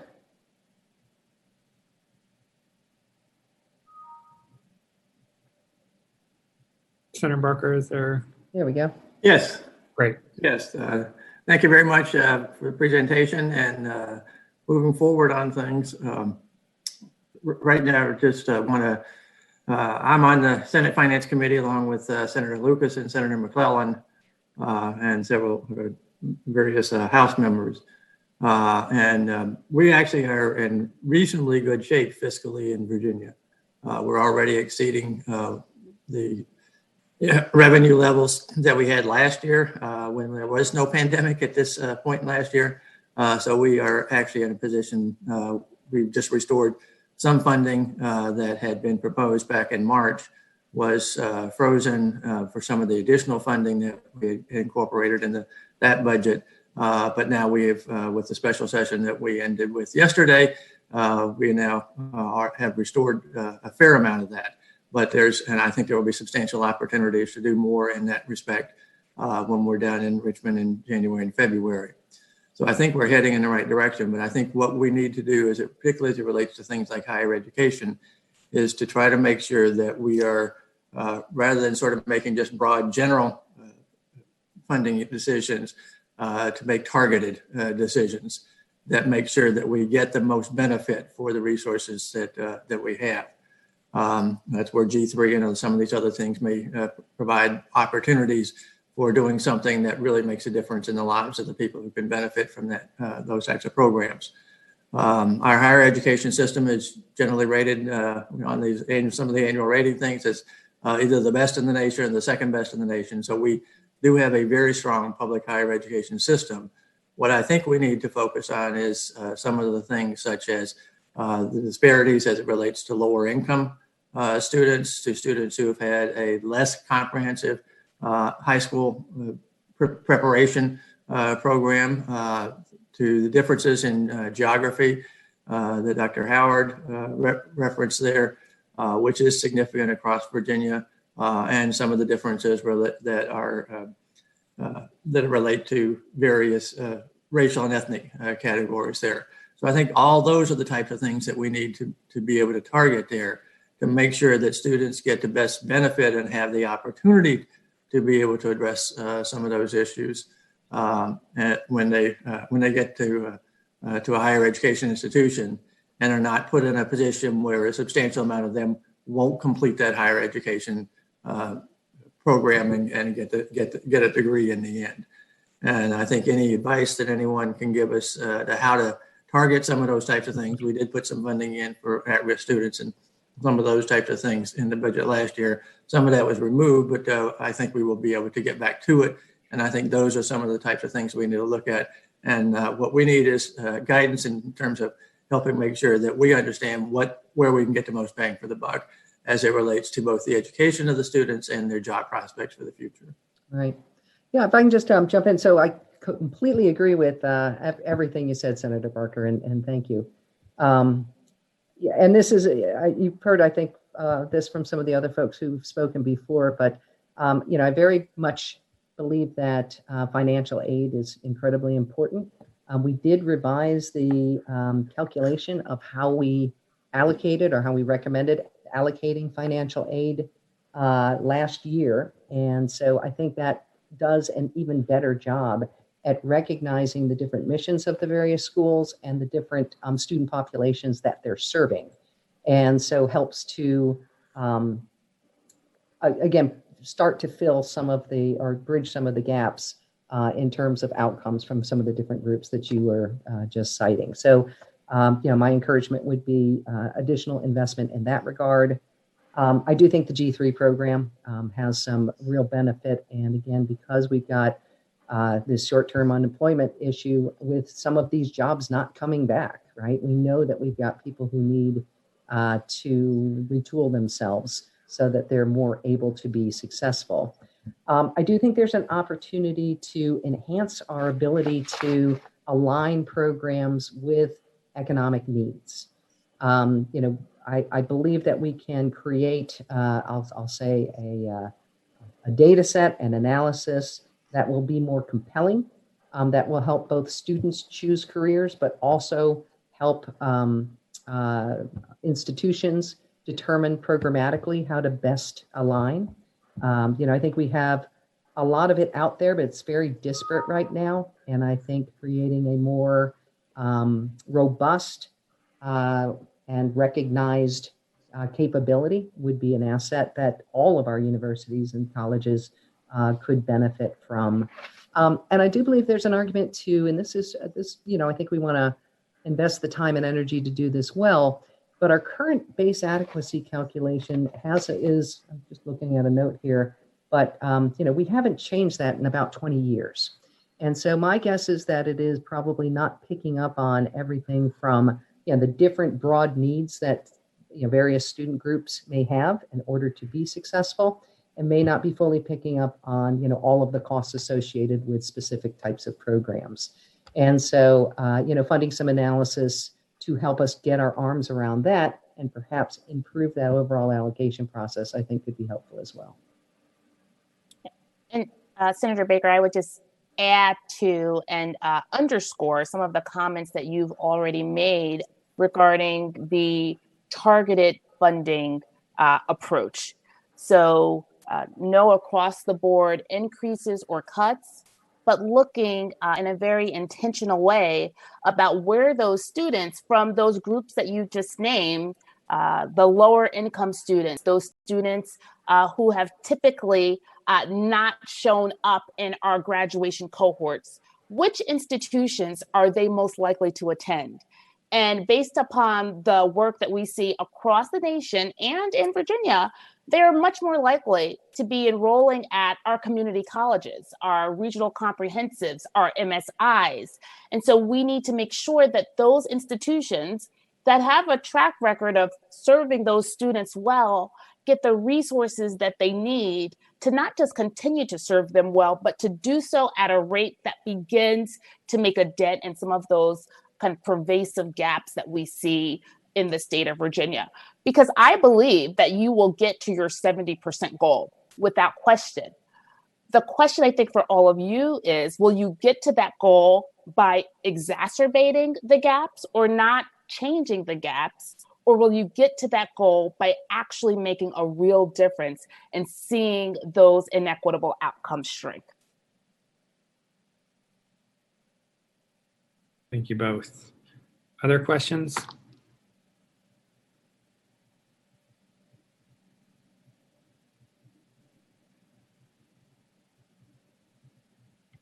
Okay. Hopefully I'm not missing anyone, but I will jump in with my next question. I'm wondering, Dr. Howard, you served as Secretary of Higher Education in Maryland, and could you talk a little bit about your experience there and how that informed your thinking with Lumina Foundation, and how some of your thinking and work during that time has influenced the way that you think about state higher education financing? What are some of the key lessons there? Sure. You're right, Patrick. I was with the state of Maryland for 5 years prior to my role at Lumina Foundation. And one of the things that I wish I'd done a better job of getting a handle on was the extent to which enrollment projections actually influenced some of our budgeting and financing decisions. Because the enrollment projections often lagged what was happening in real time. And by the time those enrollment projections caught up to what we were seeing on the ground, so for example, typically in times of economic recession, you see enrollments increase significantly at community colleges, but our enrollment projections took a couple of years to catch up with what was happening in reality. So I think that the idea of closely examining real-time data in terms of enrollment trends, in terms of also completion trends, not just of degrees, but of those short-term employer-aligned credentials, and making adjustments based upon that. So if different sectors of the higher education system are seeing enrollment booms, then how can funding be more quickly targeted to those areas to better serve the needs of students? And importantly, and I mentioned this earlier, thinking about the full cost of attendance beyond simply tuition and fees, but all of those costs that learners have to assume in order to be successful in higher education, but also then to be able to lead thriving lives, such as childcare. Food insecurity has become a big issue. And so thinking about those things as well as you think about costs that students have to bear. Thank you, Dr. Howard. I'll pause for questions before I do ask another. Okay. Marge, I welcome some thoughts, and I know we're going to hear a little more about this in the next session, but as it relates to early college opportunities, so thinking about dual enrollment and other methods of preparing students, both thinking about what the financial impacts are there as well, both so that students come in with credits as well as they can maybe finish a little earlier. Just curious from Chef's perspective, what you all have been thinking about there and what role there is between that interplay of K-12 and post-secondary as it relates to financing of higher education. Yeah, thank you. So first, in terms of some of these more affordable pathways, right? Whether that is dual enrollment, whether it is leveraging community college for the first 1 or 2 years. It's been a complex process to really create an environment where that works, right? When I think too often students would take classes, have an expectation, and then find out that either they didn't count or they didn't count the way they thought they would, right, towards a specific major. And so there's been a tremendous amount of work to really kind of map the curriculum so that indeed students who make these moves actually end up getting the benefit. Still a lot more work to be done. It's a somewhat onerous process, but I do think that there is a lot of partnerships between community colleges and the local university that they might be near. We've got some, I think, tremendous role models. Think about Nova and George Mason, have really done, I think, a great job at doing this. And so I think we need to do more of that. I would love to see, find a way to kind of accelerate that effort. But, we do have good progress, and I do think it is a very valuable thing there.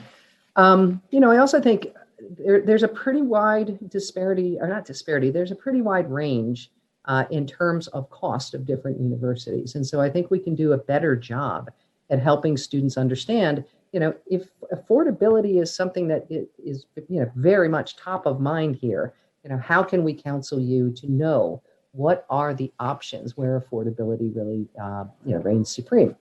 And so I do think that there is a need for greater investment in outreach to the K-12 system, probably even earlier in terms of helping students understand what are the range of options. They are there, in most cases. And, but I think, right now we've got 25,000 kids every year graduate from the high school and do not choose to do something next. Almost no new jobs are being created for, people with that level of education. And so really capturing them and getting them to make a choice, the one that's right for them, but something, I think is going to be vital. And clearly, that is a benefit to the higher ed system overall, because, we need we do have some demographics that'll be challenging coming up on the horizon.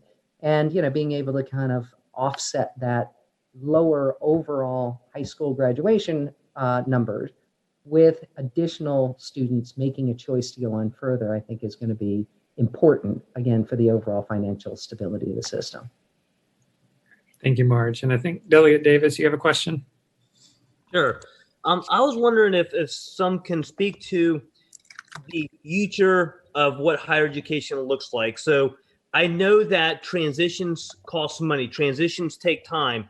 And I think the desire in some cases is to not just fund what we have today, but let's fund what higher education will look like in 20 years. So we're the leader when we get there. So can some of y'all speak to what does higher education look like in 20 years? Because I would venture to say that it looks nothing like it looks like today. And so I'm kind of interested in some of those thoughts. I can get us started. So many of you may have heard about stackable credentials. And that has been met with, I would say, a modest degree of success across the nation. What we're seeing now is a shift from the idea of stackable credentials to embedded credentials or credentialing as you go. So, for example, if someone is pursuing a bachelor's or associate degree, along the way, as they're taking their coursework, embedded within the curriculum are milestones where they will receive an industry recognized certification, a high quality certificate on the pathway to that associate degree and bachelor's degree. And so there is a nuanced difference between that credentialing as you go concept and the stackable credentials concept, which means you get one and then you layer another on top of that. With credentialing as you go, embedded into the design of the program is that the learner will receive a credential at different benchmarks and milestones. And I'll say that Virginia's community college system is actually leading the way in terms of thinking about this concept. And what we'd like to see happen is for more legislators to incentivize institutions to design their programs around this credentialing as you go concept. We think that will be very beneficial to learners. You'll see an significant ROI on your investment. And that's also a significant way to bring back many of those learners with some college credit, but no credential. And I'll just comment a bit on the need. I think it's important that we understand what the likely needs of employers are in the future. You know, what will the jobs of the future actually require in terms of skills and competencies, and ensure that we're kind of forward thinking in that regard as well. So, you know, it is, I think, likely, I think it's already here. Most new jobs require a degree of digital competency, for example. And so how do we ensure that that competency becomes part of the curriculum and, you know, as Dr. Howard said, potentially even credentialed along the way, so that we've got a clear signal to employers that indeed these students have what they are looking for. So, you know, I'll just do another pitch for this notion of creating a more comprehensive and robust capability associated with aligning higher education programs, including the underlying competencies, with workforce needs. That's very much a part of what needs to happen, is not just to say where are the jobs openings today, but what are those employer needs going to be in the future? Thank you, Marge and Dr. Howard. We are running short on time, but I do believe Delegate Davis has a quick follow-up question first. Sure. So, and I appreciate it, and Marge, I really appreciate the comment of moving towards, you know, understanding what it is that businesses continually need in the workforce. To that extent, do y'all see a change in the curriculum requirements and credit requirements to get a college degree? I'll give you an example. We want to hold what our universities, I'm hearing, want to do is turn out employees ready for the workforce, the digital workforce, the high-tech workforce. And we're also trying to keep the cost of a college degree down. But to get a college degree, in almost all cases I'm aware of, you have to have a foreign language. And you're looking at 3 classes at 300 a credit hour, which is $900 a class, which is $3,000 to take your foreign language requirement, which I would venture to say, and I've talked to some people that own large companies, they don't care about. So do we see a change in the requirements coming to get that college degree if we're going to try to merge this around what employers really want and care about? Yeah, I think we will. You know, I'm not going to pick on the language requirement specifically, but, you know, it is true. We want to get these kids through in a reasonable period of time, ideally 4 years. You know, that does create certain constraints in terms of how much time they can spend on a variety of things. And so I do think that, you know, individual schools, I think individual programs will wrestle with this. I don't think these are easy decisions to make, but I do think that, again, if we create greater pressure from both the student body, right, who largely wants to go to school and get a credential so that they can have a better life, right? If we can create some pressure in that regard, and we can create some pressure based on good, solid data that says this is what's needed, I think we can influence those decisions. I don't think they're easy to make, and I, you know, can imagine some very energetic conversations within the universities as they work through that. But yes, I believe that can and will happen. And I would just say, I really think that it depends. I think that there are certain credentials, and we talk about a spectrum of credentials, and there are those that have to be very tightly connected to workforce and employer outcomes.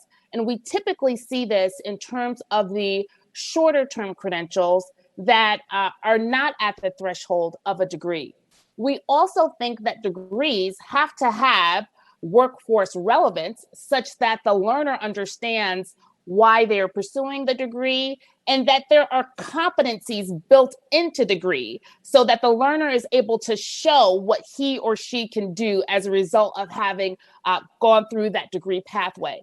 But as we think about the longer term, your first question was about 20 years from now, we also want to make sure that in terms of our degrees, that our learners have had enough of a broad-based educational experience, that they have been exposed not just to the specific competencies that they need for any one job, but to the critical thinking skills, the ability to think, write, and reason that will allow them to be prepared for the next job and the next job, and also leadership positions within their field of choice. So I think that it is a much more nuanced conversation that needs to happen depending upon the type of credentials that are being considered. Thank you, Dr. Howard, and thank you both so much for joining us today. I think that's a really good way to end on the reality that we know that this is an ever-changing landscape and it will only continue to change more quickly, and so we need to be thoughtful and proactive here. So very, very much appreciate both of you joining us for this discussion. We're going to give everyone a brief break. We will be back in about 10 minutes, and we're going to get started at 10:45 sharp. We've got our resource experts already on the line and ready to join, so we look forward to that. Thank you again to Dr. Howard and to Marge Connolly. Thank you. Thank you.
Senator Newman, good to see you this morning. Hey, good morning. Thanks for everything you guys are doing. As always, we appreciate you. And Chancellor Oakley, good to see you as well. Still on mute there. There we go. Good morning. Welcome. Thank you for joining us. Good morning. Thank you. Good morning. And Peter, good to see you. Pull my shade down here. Thanks, Patrick. Senator Newman, good to see you. Yeah. Hi, Peter. Good to see you, sir. Chancellor, nice to see you. Good morning. We've still got a couple minutes before we get started, so just want to make sure I acknowledge everyone. Is Louise on by chance? She is. Good. I love me Louise, so can't help it. I love me some Steve also. He is my I didn't know you were favorite. here. You my favorite senator, and I want to tell the world. That's exactly right. You and me are together no matter what. So you look beautiful. Look at that background. Look at you. For goodness sakes. I'm in my office in downtown Portsmouth. Oh, are you? Okay, good. Yes. Well, yes. I've got, my normal attire on, but I put a jacket on just for you, so I'd look a little better. Are we live to the public yet? Yes, ma'am. We're still live. Oh, okay. I was just going to say that Steve and I were seatmates for 12 years, and so even though he's a lot younger than I am, yeah, he helped me out a lot on those times when I was out on a limb. Thank you, Steve. Yeah, it's okay to be live and still tell everybody we love each other. We do. So that's yes, just I the way love it you, is. and you know it. Love you and your wife. Thanks. Yeah, thank you, sweetie. Yeah. That's the bipartisanship we all like to see and appreciate our meetings.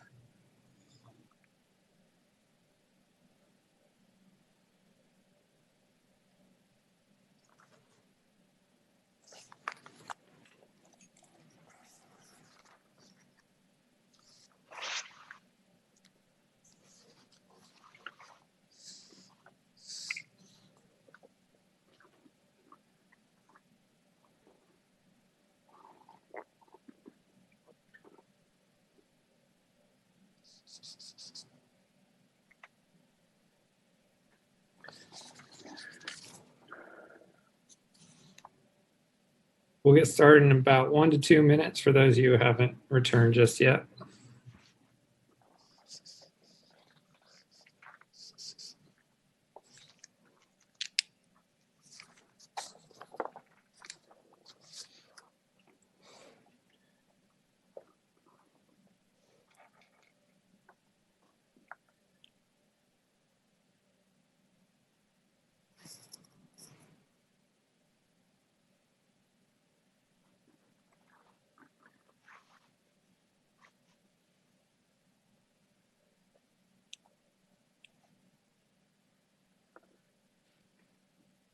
Okay, we may be a little bit early, but I would say, given how short our sessions are, it might be a good idea to get a little jump on it. So our next discussion around post-secondary transitions, we're excited to have that. Before we get to our resource expert, Senator Steve Newman is going to provide some opening remarks for us, and I'd like to again just acknowledge everything that Senator Newman's done to help make this summit happen for the number of years that it has, and certainly with his support in transitioning over to our new co-chairs, who we've been really excited to be working with. But with that, Senator Newman, turn it over to you. Right. Patrick, thank you. And thank you for what you're doing to continue this this process. I just want to say quickly, the Hunt Institute is a remarkable organization. This has been a bipartisan effort from the beginning and very educational, so very helpful. Thank you to Javaid and Laura and others who have been involved, and Steve Landis, who helped pull us into this process.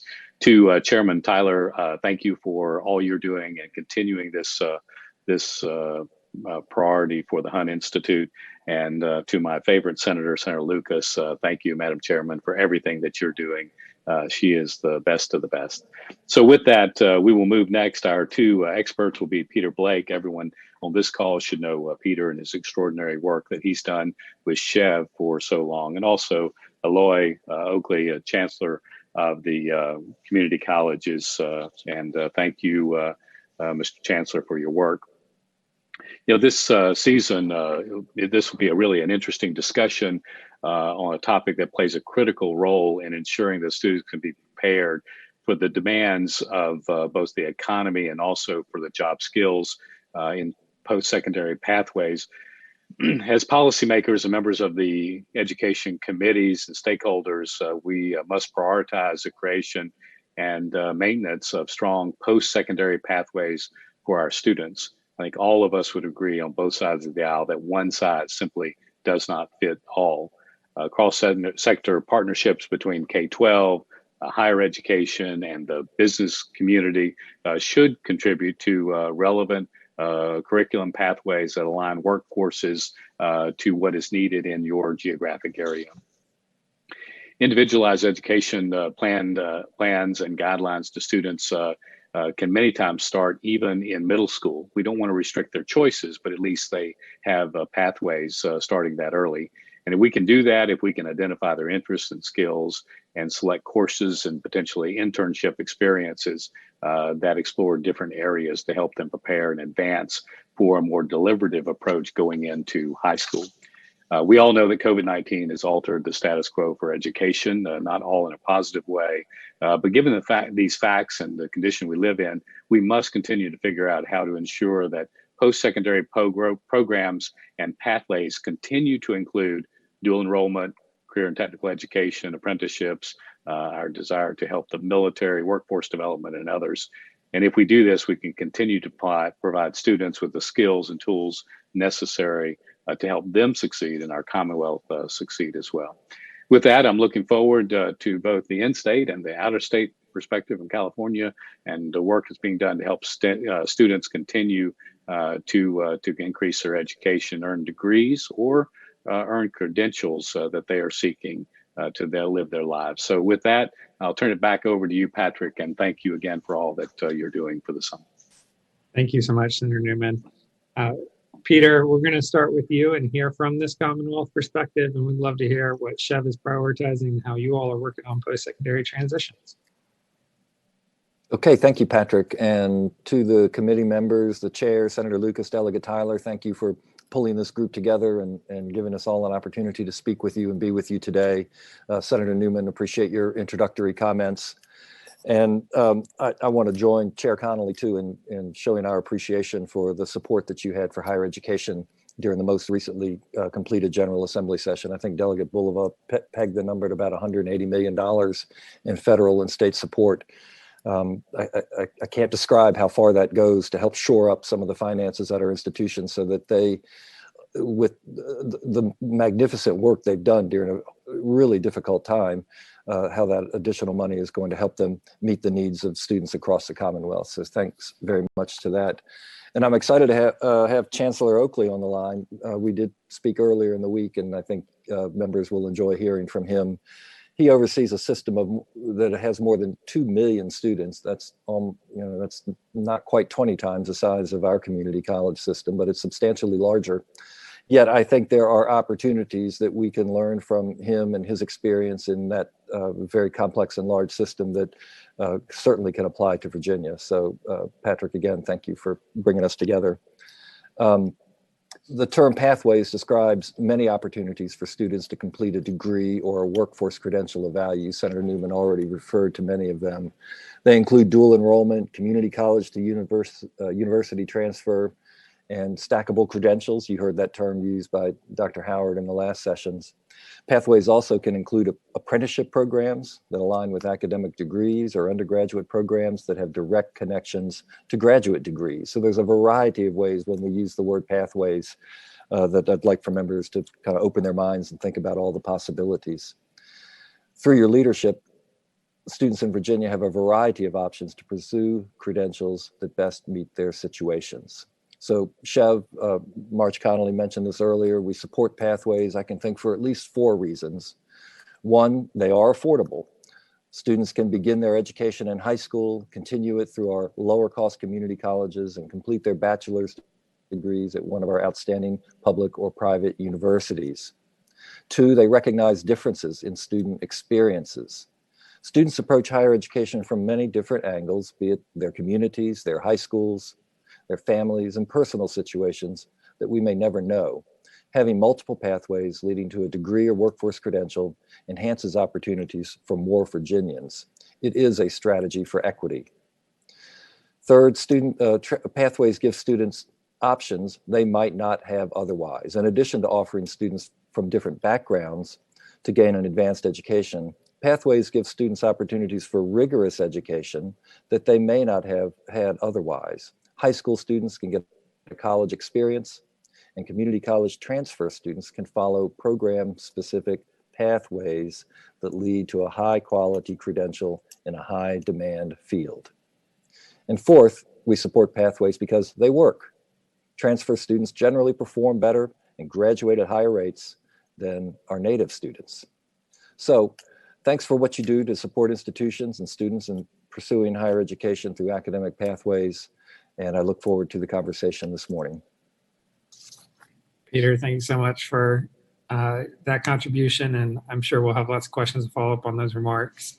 Next, we'll come to Chancellor Eloy Oakley from the California Community College System. As acknowledged, it is a very large system, but I think there are lots of great lessons that could transfer over to Virginia. So Chancellor Oakley, would love to hear more about your work and how you're prioritizing around the issue of post-secondary transitions. Thank you, Patrick, and thank you to the Hunt Institute for inviting me. It's a pleasure to be with all of you in representing the great Commonwealth of Virginia, and greetings from the Golden State. So first, let me just say that in my many years of experience in the community colleges, you all have outstanding community colleges, and I've had the pleasure of working with many of the leaders in your community colleges over the years. So kudos to the great work that they do in Virginia. So in California, you know, our issues, our challenges aren't too different than those in any state across the country. Some of the biggest issues that we're dealing with is the issue of equity. As our communities continue to diversify, as the need for post-secondary credentials continues to increase in the workforce, we have to pay very close attention to who is succeeding and who is not and why. That's been the question that's been driving a lot of our work for the last decade at least. And so this question about transitions becomes very important because our community colleges, and I'm sure this is true in Virginia, our community colleges in California are the most diverse system of higher education because we are open access, and I like to say very proudly that our community colleges accept the top 100% of students. That's a privilege that we have in the community colleges. So then the question becomes, how do we support transitions from K-12 into higher education for those particularly first-generation students, and how do we support the transition into the workforce or into a four-year university? And so I've heard the discussions about pathways. Pathways is a critical part of any strategy. We in California have adopted the Guided Pathways framework for all of our 116 colleges so that we have one unified way of describing what a pathway looks like, so that when we work with our partners in the California State University system, the UC system, and our private nonprofits, we're talking about the same type of pathway. You know, in our institution, we've clearly recognized that low-income communities, particularly first-generation students, have struggled in our system.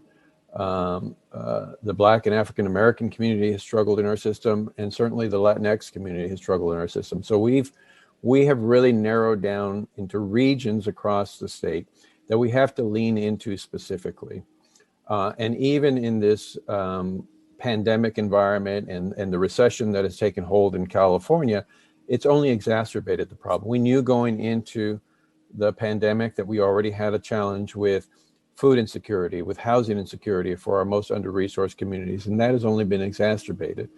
The workforce has been changing. You've talked a lot about CTE. It's critically important that we really create a much clearer communication pathway between employers, particularly hiring managers, and community colleges and other institutions. So things like dual enrollment are critically important in this environment. We have to continue to build that. You know, we have become comfortable with the notion that getting to a high school diploma was the default to get into the workforce. That notion has really gone out the door.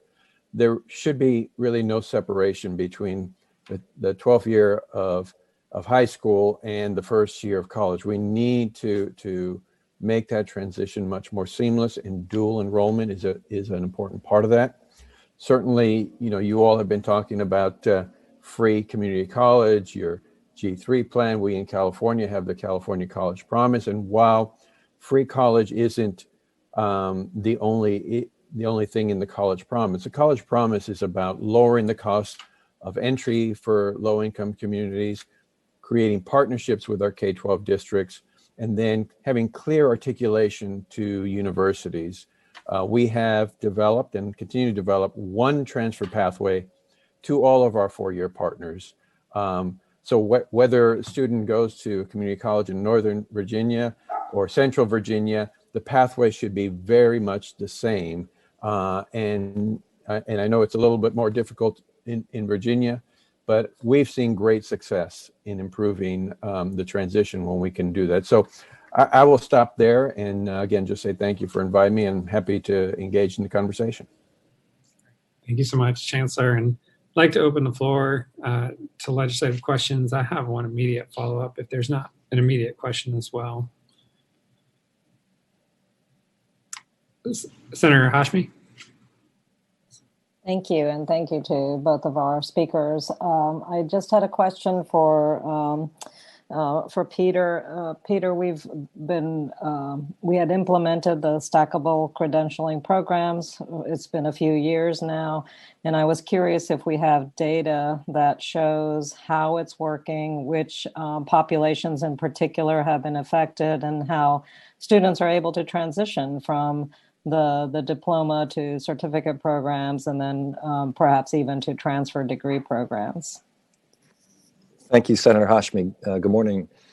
That legislation was, I guess, from 2017 or 2018. There's been a couple of different significant pieces of legislation that have come out of the General Assembly affecting transfer. And so you may be talking about the passport program and the 30 credit program as well, the general certificate. So we are in the process of implementing that. So I don't have any data yet to show you the impacts that has had. But again, back to my opening comments, I have to believe that some clarity around what is and what is not accepted will contribute meaningfully to closing some of the gaps that the Chancellor mentioned earlier, in which we experience here in Virginia. But as we get those data, we certainly will present them to you and then seek other kinds of strategies to kind of round it out to make sure that it is accomplishing its purpose. Thank you, Peter. I have a couple questions coming in. I know that we have, I've got Delegate Marshall next, and then Delegate Robinson. And so you have a question too, we'll come to you after Delegate Marshall. Oh, Delegate Marshall, we can't hear you for some reason. Still can't hear you, I'm sorry. Okay, all right, so you'll type in the question. Delegate Robinson will come to you, and then I'll make sure I read out Delegate Marshall's question. Thank you, Patrick. Can you hear me? Okay, great. So my question would be, does California have the same broadband challenges that we have in Virginia? And if so, how are they addressing that? Well, hopefully Virginia doesn't have as bad of a broadband problem as California. For being the golden state, the technology state, we have a huge issue with broadband, particularly in low-income communities and rural communities. That has been a very sore point that has really been highlighted because of the pandemic. As you can imagine, we have a huge K-12 system. Many students, many low-income students have tried to gain access to their education materials, and because of the lack of access to broadband, it's been a challenge. We have been working with Governor Newsom and the legislature to make this a priority in the next legislative session. We have gathered and had several meetings with all of the internet service providers in California to, in the immediate term, create access, low cost, if not free access to low-income students. And so we've tried to band-aid the problem in the near term, given the length of this pandemic, given the length of the need to be online or virtual for the foreseeable future, and really the importance of leveraging what we've learned in this pandemic. We need to increase broadband access, and I believe that given the outcry in California, this will be a priority in the next in the upcoming session for the governor and the legislature. Peter, is there anything you'd like to add around broadband in Virginia? Well, thanks, Patrick. I know you have a whole session on that coming up, so you might just save some of the questions. But broadband is a broad term for many different complex issues, including cost and availability, but also, devices and the environment in which you use those devices to access education. And it just, the COVID pandemic has just made that so much more complex and difficult, but also more important of an issue for Virginia to address from, as I said, many different angles. And I'm sure you'll pick that up in your next session.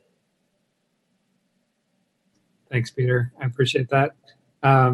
Next, Delegate Marshall, apologies for any technical challenges here, and I'll make sure I read your question verbatim, and please feel free to chat in any clarifications that you may have. Question was around if California offers 2- and 4-year programs, and is community college free for all students, or is there some other way of determining who receives free community college? Right. No, I think that's an important question, because there's a lot of flavors of College Promise or free community college programs throughout the country. California is a first dollar program, first of all. So tuition is automatically waived for every low-income student in California, and there is a specific threshold how we define low income, as well as we waive tuition for all first-time full-time students. So if you're a low-income student, tuition is waived. If you get beyond that threshold, but you are a first-time student that is attending full-time, we waive your tuition. In addition, many of our colleges, through support of philanthropy, have been able to waive tuition for every single student, regardless of income status. But the state program is, at this point, the largest and most generous first dollar program, and it does apply to all community college students, regardless of whether they're pursuing transfer, CTE, or just an employer certificate. For the 4 years institutions, there is, through the Cal Grant system, which is California's financial aid program, support for transfer students as well. But at this point, the California State University and the University of California do not offer a similar state tuition-free program. Patrick, this is Delegate Tyler. I have a question that I would like to ask Mr. Oakley. You mentioned that you had a program similar to our proposed G3 program. Has this program been successful?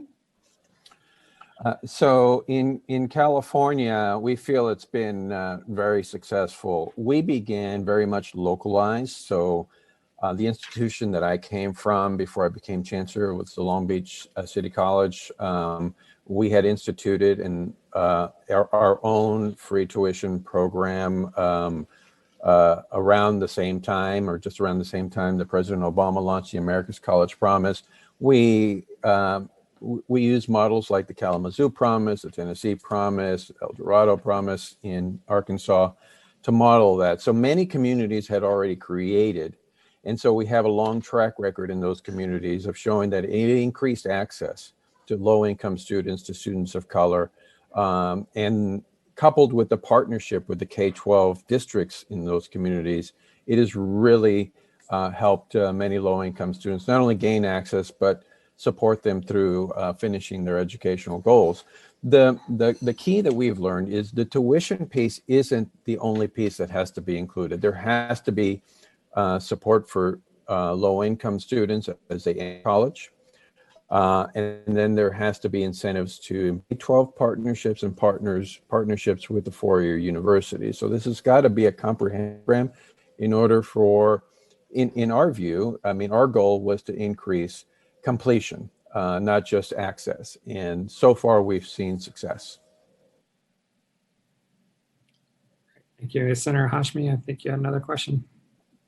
Thank you. And I think, Chancellor, you've already kind of answered it, but my question was really focusing around the first dollar programs, and especially for those vulnerable students. We know data shows us that if students are able to go full time, especially our vulnerable populations, we do have higher completion rates. And I think you've indicated your data is showing that within these vulnerable populations, we're seeing higher completion rates in California then?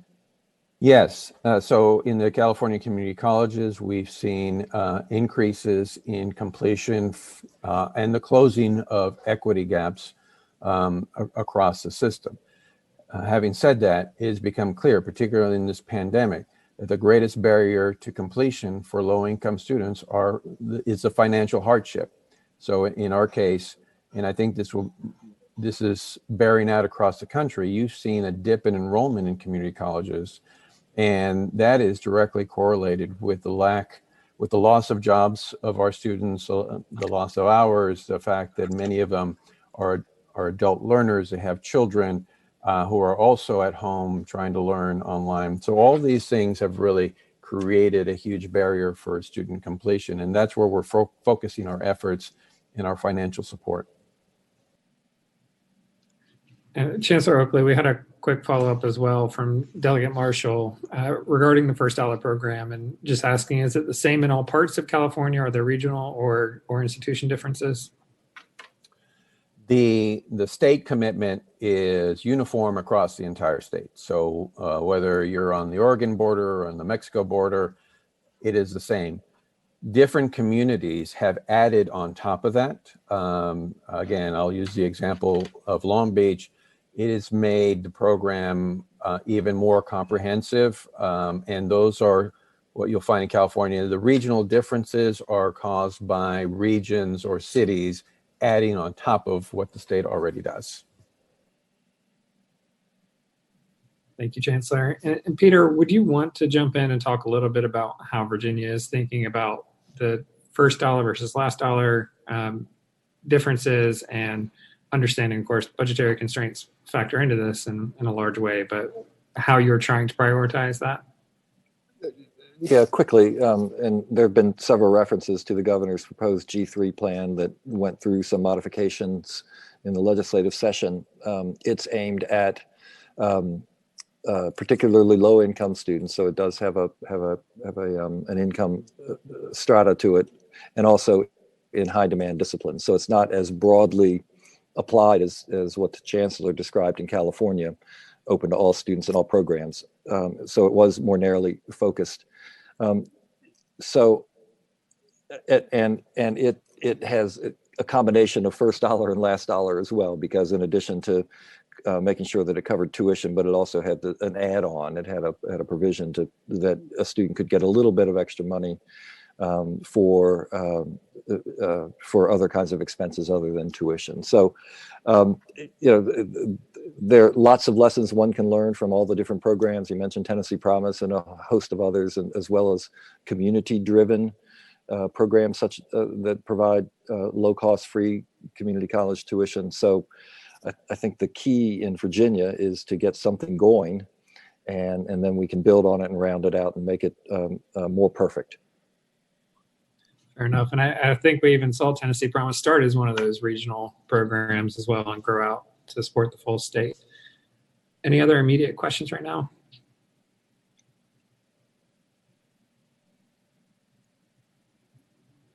I would like to ask a question that builds on our last conversation, a question that Delegate Davis asked, and it's about that importance of aligning for the workforce and ensuring that we're preparing for the workforce of today and tomorrow, and that your graduates are able to both immediately enter the job market and be adaptable as we go forward.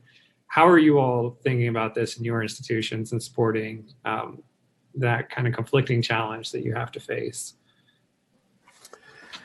So I think that is, I think you described it well. There is a conflict in there. And I think for us in California, we are wrestling with that conflict. We recently created a brand new college that is fully online, competency-based only, focused on adult learners who need to be reskilled or upskilled to get into the workforce. That is our first experiment with moving from a traditional higher education model, which is create curriculum, ask students to sit in our classrooms for several semesters and then transition to the workforce. We're trying to reimagine how that relationship works and make it more real time. I think that's the key for us in higher education. We are moving too slow for the needs of the workforce. By the time we catch up with the changes in the workforce, we're creating programs for the jobs of yesterday, not the jobs of tomorrow. So that is a tension that we're working through. And I know that your previous guests, Danette Howard from Lumina and other institutions are working with systems like ours to expedite that tension and to get us working a lot faster, because I think that's a critical issue. We will continue to have the traditional role of transfer, and that's great, but we have to do a much better job of preparing individuals to get into the workforce as quickly as possible, and then stacking those credentials so that individuals can continue to earn their way toward a higher level degree. But in the near term, they've got to get to work, and those jobs are requiring some sort of credentialing. So I muse on this a little bit, whether it's more acute now than it has been ever before. And maybe it is, but certainly it's something that, as Chancellor pointed out, there is a tension, and I think we grapple with it in different ways. So it comes back to the conversation then about pathways and the variety of options that we have. And so should one want to take I'll call it a more traditional path, one can. And if one wants to take a shorter term, more focused workforce outcome path, one can. In Virginia, we've invested pretty substantially in the last several years on what we call the non-credit side of community college education. And these are short-term, often customized credentials that are needed in the short term for a job and employment. And we have seen tremendous returns, particularly for the lower income Virginians who get these credentials and are able to substantially increase their income. So again, I think our pathways allow for some of that. I'm thinking back to Senator Hashmi's question earlier too about the passport program, which is 16 hours, and the Uniform Certificate of General Studies, which is 30 hours. This actually puts together a program of study. As the Chancellor of Virginia used to say, Glenn Dubois often still does say, is that if you have something coherent like 16 credits or 30 credits that lead to a certificate, it's much more valuable than what he calls a bag of credits. And our system of pathways in the past has been around a bag of credits, and whether and how you can assemble them without any real clarity to the student or the family or even to the institution of how that fits together into something that's meaningful and has value in the workforce. So I think all of this, and however Delegate Davis imagines the future of higher education, and I love his questions, lend credence to pathways and alternative ways to achieve success in Virginia or in California. Thank you. Other questions right now?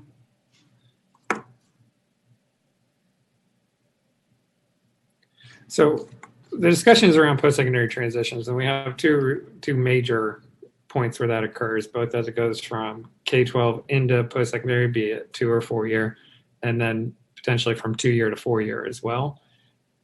One of the main challenges within that is credit articulation and ensuring that you can transfer credits. What are the main challenges there? What are you all doing to help ensure that credits are transferable in both of those transition points? And what are some of the things that we should be thinking about to help make that a little more easier for students going forward so that it's something that doesn't hold them back?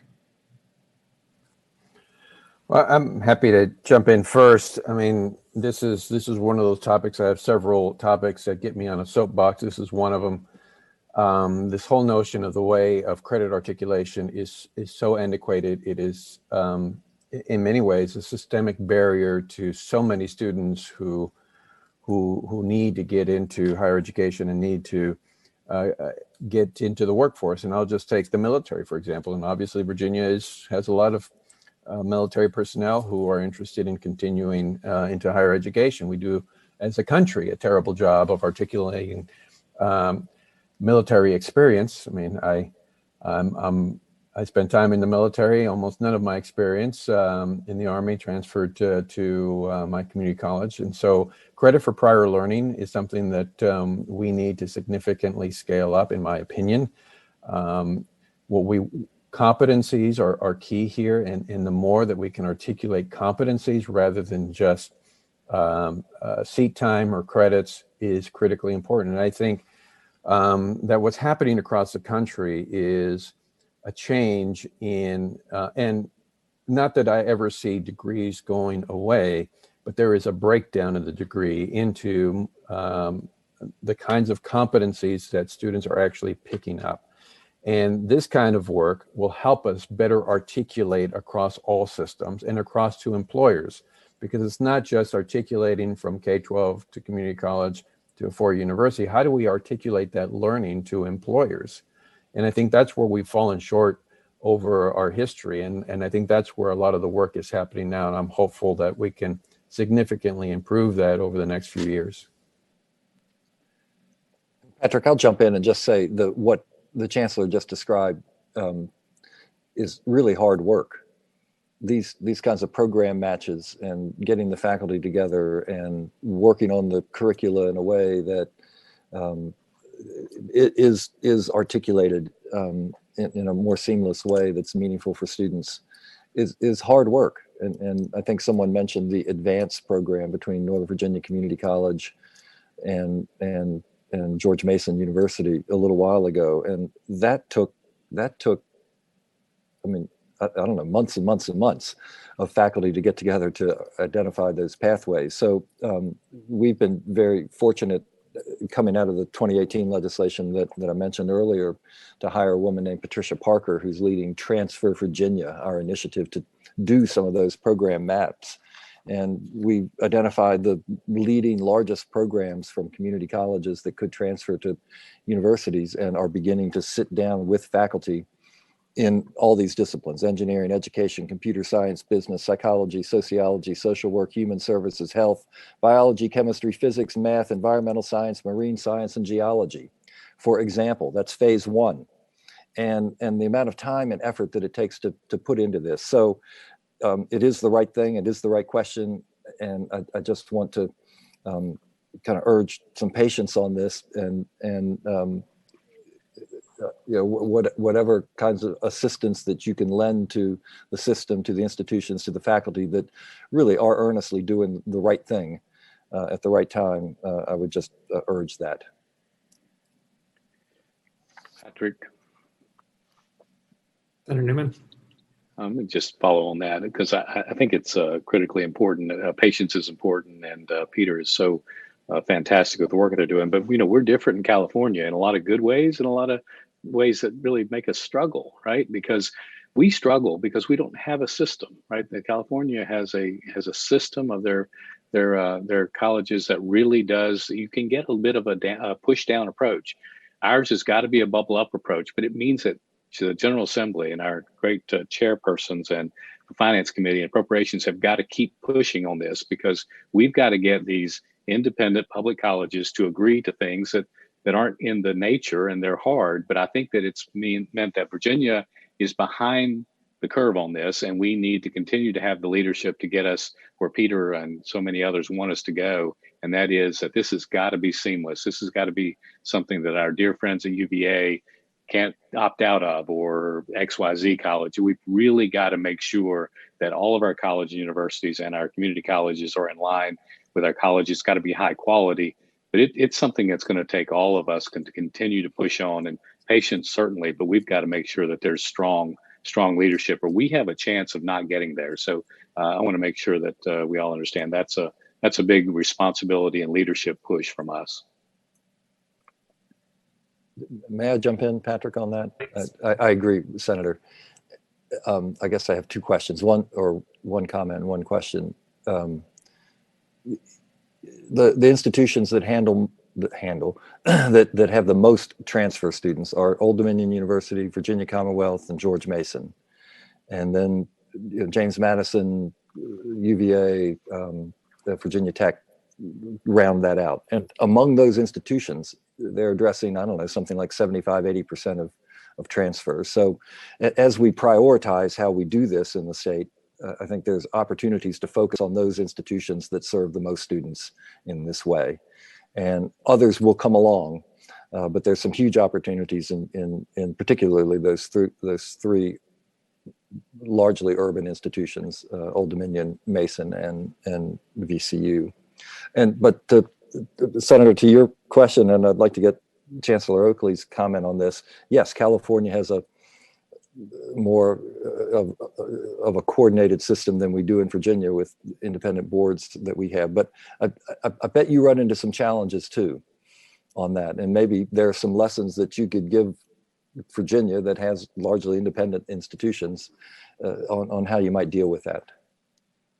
Well, we certainly run into problems. I mean, there is a culture of, you know, I don't want to put this in a negative way, but you know, the higher you go on the food chain in the higher education system, the less likely you are to look down at the other institutions and think of them in the same way or think of them as part of your future. So that's part of the cultural change that we've tried to create in California. I think a big step has been, look, I mean, R1 institutions are only focused on looking at other R1 institutions.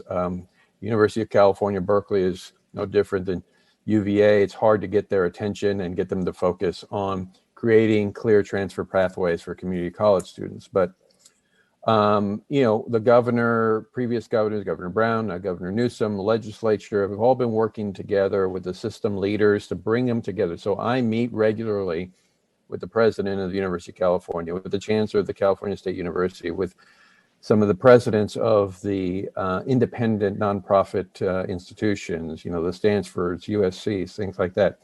And we try to make a commitment to work together. It's also been beneficial. For example, Governor Brown appointed me to the board of the University of California Regents. And the reason for that is to bring the perspective of a community college transfer student and the importance of transfer to the table. So there are different ways that you can encourage that, but it is a difficult issue. And I think we just all have to commit to raising the value of community college transfer students into these institutions, which I think really benefit from the diversity that comes from our community colleges. Great. Thank you both. And thank you, Senator Newman, for jumping in there. Delegate Mugler, I believe you have a question. Yes, thank you, Patrick.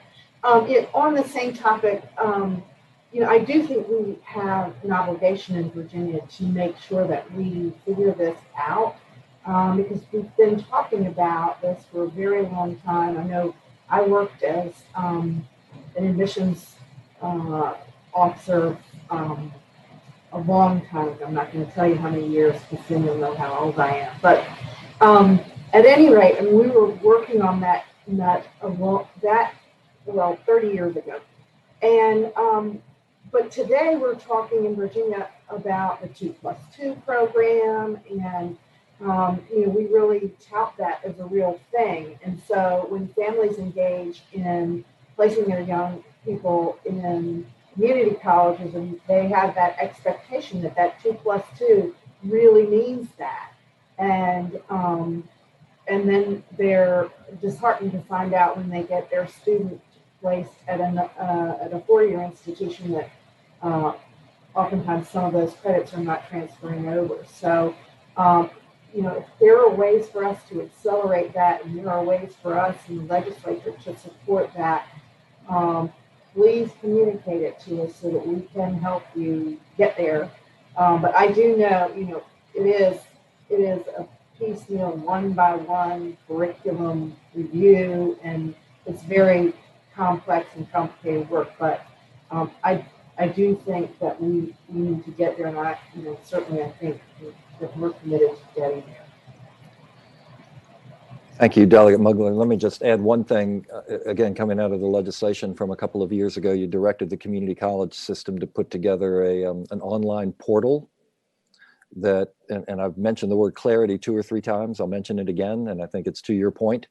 And the benefit of having this portal is that it would have these pathways and the matches and make it clearer than it has been in the past on the path that a student would need to take in order to maximize the benefit of his or her community college education and dual enrollment from high school. So I think there are many things that you have put in place, and we're now in the process of implementing them, that we hope, again, will move this substantially forward. So thank you for that. Delegate Keene, we have a little bit more time, and I'll turn it over to you for the last question, comment. Sure, just a very quick comment and then a question, not necessarily for a conversation, but just for us to be thinking about. First of all, thank you, Chancellor and Peter, for joining us today. The Chancellor and I were just messaging each other about my background. I actually grew up in California when I first immigrated to the U.S., and so I'm a product of California public schools before moving to Virginia. So I'm very familiar with both the UC and the California State University system, as well as the community college system there. The big difference between Virginia's and the California system from a public school perspective, as Senator Newman so correctly pointed out, we have, obviously, depending on how you look at it, there are positives and negatives of either system. There's no perfect system. But the one thing that's different is that in Virginia, for our 4-year college system, we actually have independent boards and visitors. Whereas with our 2 years, we have a statewide system. So that's a little bit of the hybrid where we have a VCCS that's kind of like the middle bureaucratic management for the campuses for community colleges. Whereas with the 4 years, they're all independent. So in some ways, we have a best of both worlds or worst of both worlds, depending on how you look at it. So that's something that I've been talking about in my higher education subcommittee of how do we keep what we have, but also learn lessons from other schools that are other states that are doing a good job, and see if there might be ways that we can try to reform. But a bigger conversation going forward is, and I hope this is not seen as a political conversation at all, but assuming that President Biden becomes president in the next couple of months, his wife, as we all know, our very dear friend, Jill Biden, happens to be a Northern Virginia Community College educator. She's been teaching with our school system for many, many years now. And she allegedly has said that she's going to continue to teach, which is a great thing for us. Maybe a security nightmare for some of us in Northern Virginia, but it's certainly a good positive direction for us to have the sitting First Lady teaching on one of our campuses if she chooses to continue at NVCC. So the question here, and I guess this is for us to be thinking about as policymakers, under that scenario where you have an administration that's going to be focused very closely from a high priority on the needs of higher education, and as Chancellor mentioned, she rolled out, along with President Obama at the time, the America's Promises initiative, assuming that she makes that one of her priorities, are there some opportunities for us to do that cross-state national collaboration so that we can bring all of our community colleges and the 4-year leadership together so we can really learn lessons, especially now that the pandemic has created a whole different dynamic. And earlier in the day, we talked about how nobody really knows what's going to happen in the future. But one thing we do know is that we have to be flexible and be ready for what changes happen. And rather than all of us struggling to get separately, if there's a way that we can all collaborate, work together, and try to learn from each other's experiences and develop something, especially when it comes to online education, which is going to be the key place, and then broadband, of course. So I think there's an opportunity here, and I look forward to just staying in touch with all of our colleagues across the nation as we struggle with this together and create the best system for the entire country. But anyway, thank you again for your time. Thank you, Delegate Kamen. I would like for some final reflections, but really briefly, I want to come to Delegate Guy because I apologize that if I didn't see your hand earlier. But if you'd like to quickly ask your question, then we can have final reflections from our two resource experts.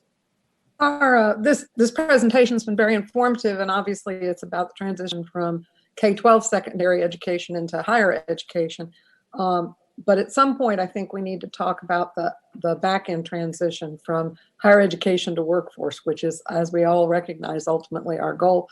And Delegate Davis really honed in on that, that it's going to start looking different. And as a parent, I have to say that my children have very easy time with the transition from secondary education to higher education, but the higher education to workforce was much more difficult. And we are going to have to start looking at how we change higher ed to ease that transition in terms of what really is demanded of people in the workforce.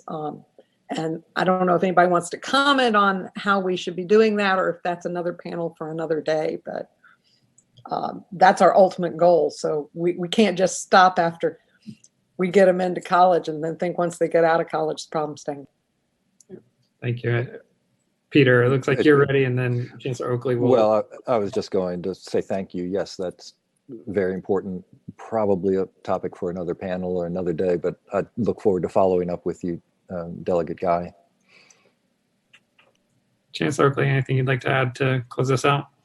I would just say that to the last question, yes, with an exclamation point. The connection between higher education and employers is a critical piece. We need to significantly improve that, and the more that we can improve the way that we articulate what students learn, the competencies that they obtain over time in our systems, the better off. And then I have to close by saying, regardless of what side of the aisle you come from, or where you are on issues of higher education, I continue to believe that community colleges are the place to look and invest. I mean, it is such a wonderful system across America, and the one thing that I know of every community college is they're there for the same reason: to support every member of the community and to get them higher up in higher education and connected to employers. So I hope whatever you do, you look to your community college system there in Virginia, which is an excellent system.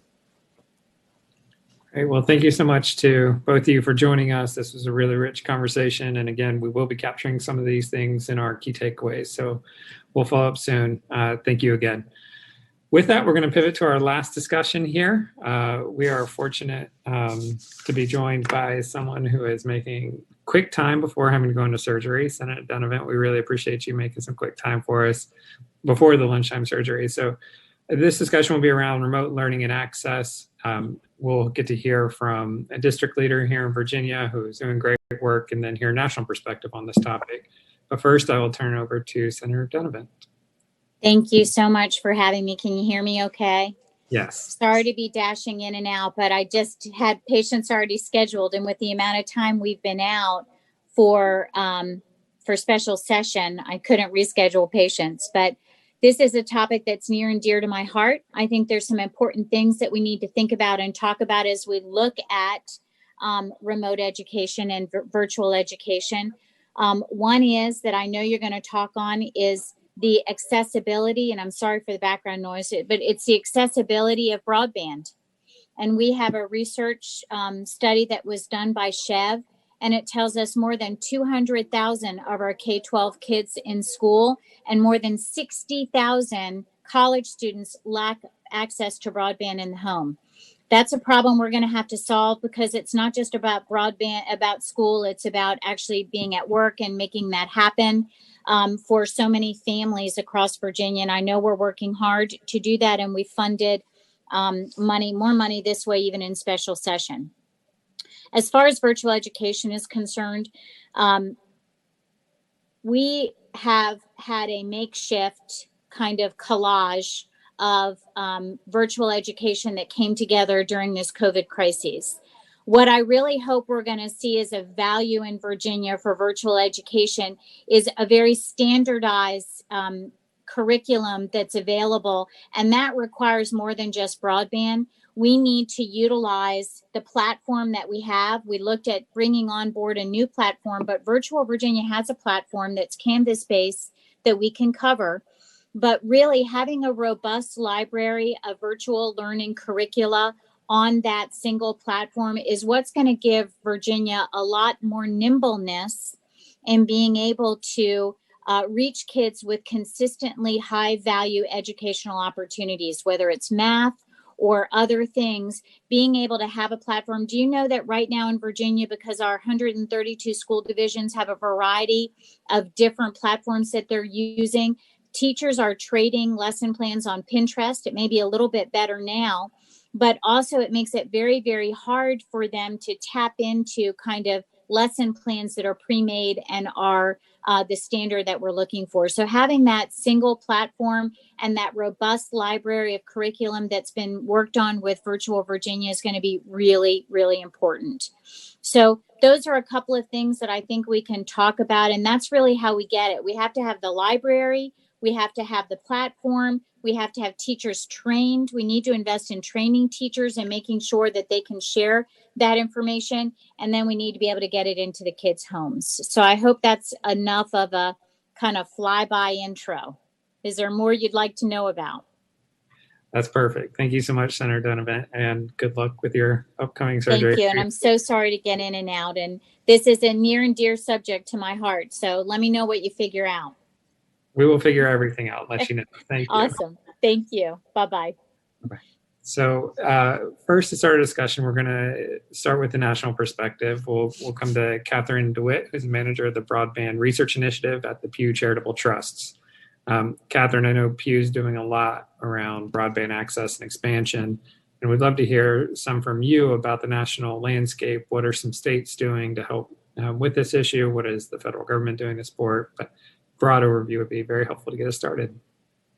Sure. Hi, everybody, and thank you so much for having me today. It's always a pleasure to talk to the great delegates and legislators from the state of Virginia. In case you weren't aware, we at the Broadband Research Initiative are big fans of what the state is already doing on broadband access, and you are a state that we often point to when people say, how do we do it right? We point them your direction. So I am happy to offer a little bit of insight on kind of what trends we're seeing across the country, and then of course take whatever questions y'all have related to really anything that we're talking about today.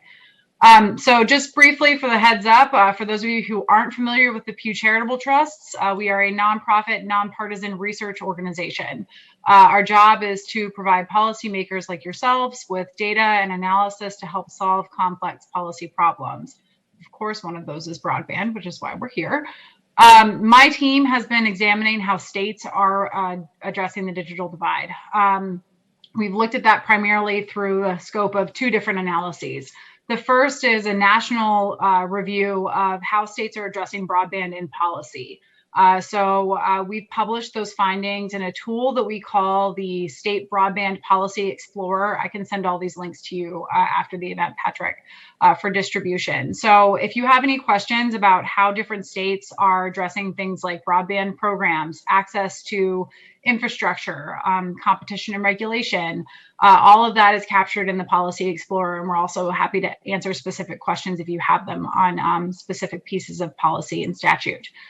The other thing that our team has done is do extensive field research on 9 case study states. I can share I'll share the findings from that research in a little bit.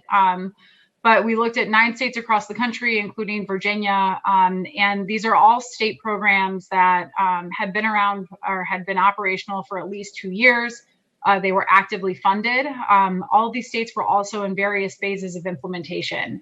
And not every state program looks the same. I think it's really important for me to just kind of frame remarks at the outset with that state initiatives need to look like the state. They need to be very conscious of the digital divide that is unique to that state, to what their specific stakeholders within the state need, what their state economy is, and what that economy needs as well. So again, I can go into a little bit more detail on that later, but I think generally the big takeaway from our research is that states are doing more, which you're probably all like, wow, great. Thank you for that really insightful observation.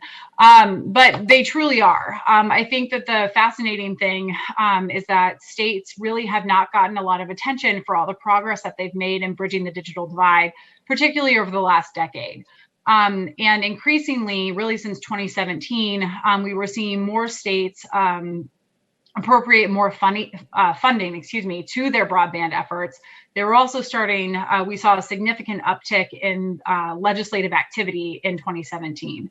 And we saw significant budgets, additions to budgets even before COVID for broadband. And even as we entered into this public fiscal crisis, and as states were deciding how to spend CARES Act funding, broadband was still a priority. The interesting thing about the CARES Act funding in particular is that we were seeing a lot of sort of the short-term responses like funding for hotspots, device access, affordability offers, things like that. But we were also seeing states think a little bit more about how they could spend that funding on longer-term solutions. So how could they either supplement existing infrastructure initiatives or stand up new ones in order to make sure that people actually had connections in the long run. Briefly, state broadband programs really do 4 key activities. So they engage a diverse set of stakeholders, both within the private sector, the public sector, and at the community level. They're responsible for data management. We talk a lot about the map at the FCC and why the map is bad. Yes, that is a big component of what state programs do, but state broadband programs are also responsible for additional types of data management. Again, I can get into that. States also perform statewide, regional, and local planning. And those planning initiatives are really important to help set a framework for where the state is going and help position communities and regions for funding. The final component is, of course, states administer grant programs, including the state of Virginia. I can take questions on federal programs and kind of what those look like, but I think our key message when it comes to the feds is that feds can actually learn a lot from what states are doing.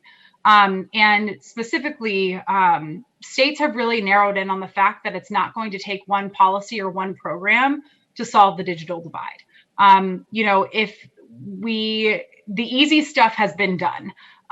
So what it's going to take now is a combination of efforts. We're talking policy, we're talking funding, we are talking planning, stakeholder engagement, all that stuff that I just outlined. It takes a combination of those efforts in order to make meaningful progress. So that's really the key thing that we think that federal initiatives can learn from state programs. But there are a couple of other things that I'll flag quickly before turning the mic back over to Patrick. The first is that states are increasingly funding scalable networks. What does that mean? It means that funding recipients are required to demonstrate that the technology that they are receiving state funds for can be upgraded to meet future needs as speed needs increase over time. For example, in the state of Minnesota, the state has a statewide goal of all homes and residences, or all homes and small businesses, excuse me, having access to 100 down and 20 up by 2026. And every recipient of public funds needs to be able to demonstrate that the technology that they are receiving public funding for has to be scalable to a symmetrical connection of 100 down and 100 up. I realize I just threw a lot of jargon at you, so if you need me to unpack that, I can. So scalable technology, higher speed goals. I just touched on that with Minnesota. Washington has a similarly aggressive speed goal as well.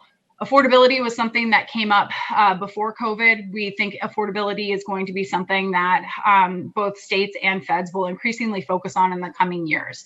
But what we've seen at the state level that's notable with respect to the affordability discussion are states thinking through how do we really address this systemically? Not just if we're going to provide a subsidy, what does that subsidy look like? Is it a subsidy? Does it need to be something else? And I think that there are no clear policy steps yet, but we are seeing really thoughtful discussions about how to address the affordability question and make sure that folks can get online no matter what their financial situation is. The final piece is, especially when we talk to feds about what they can learn from states, is really improving the collaboration between state government and federal governments. Virginia has actually been out in front on this as well. But what we really see are that state programs are often so oversubscribed. The demand for the state funding support is significant and often significantly surpasses the amount of funding that's available. What we would like to see more of is where the federal government can help complement existing state initiatives. Where are the shovel-ready projects that the state just wasn't able to fund, where maybe federal funding can help close that gap and accelerate the rate of connectivity. So I'm happy to take more questions later on.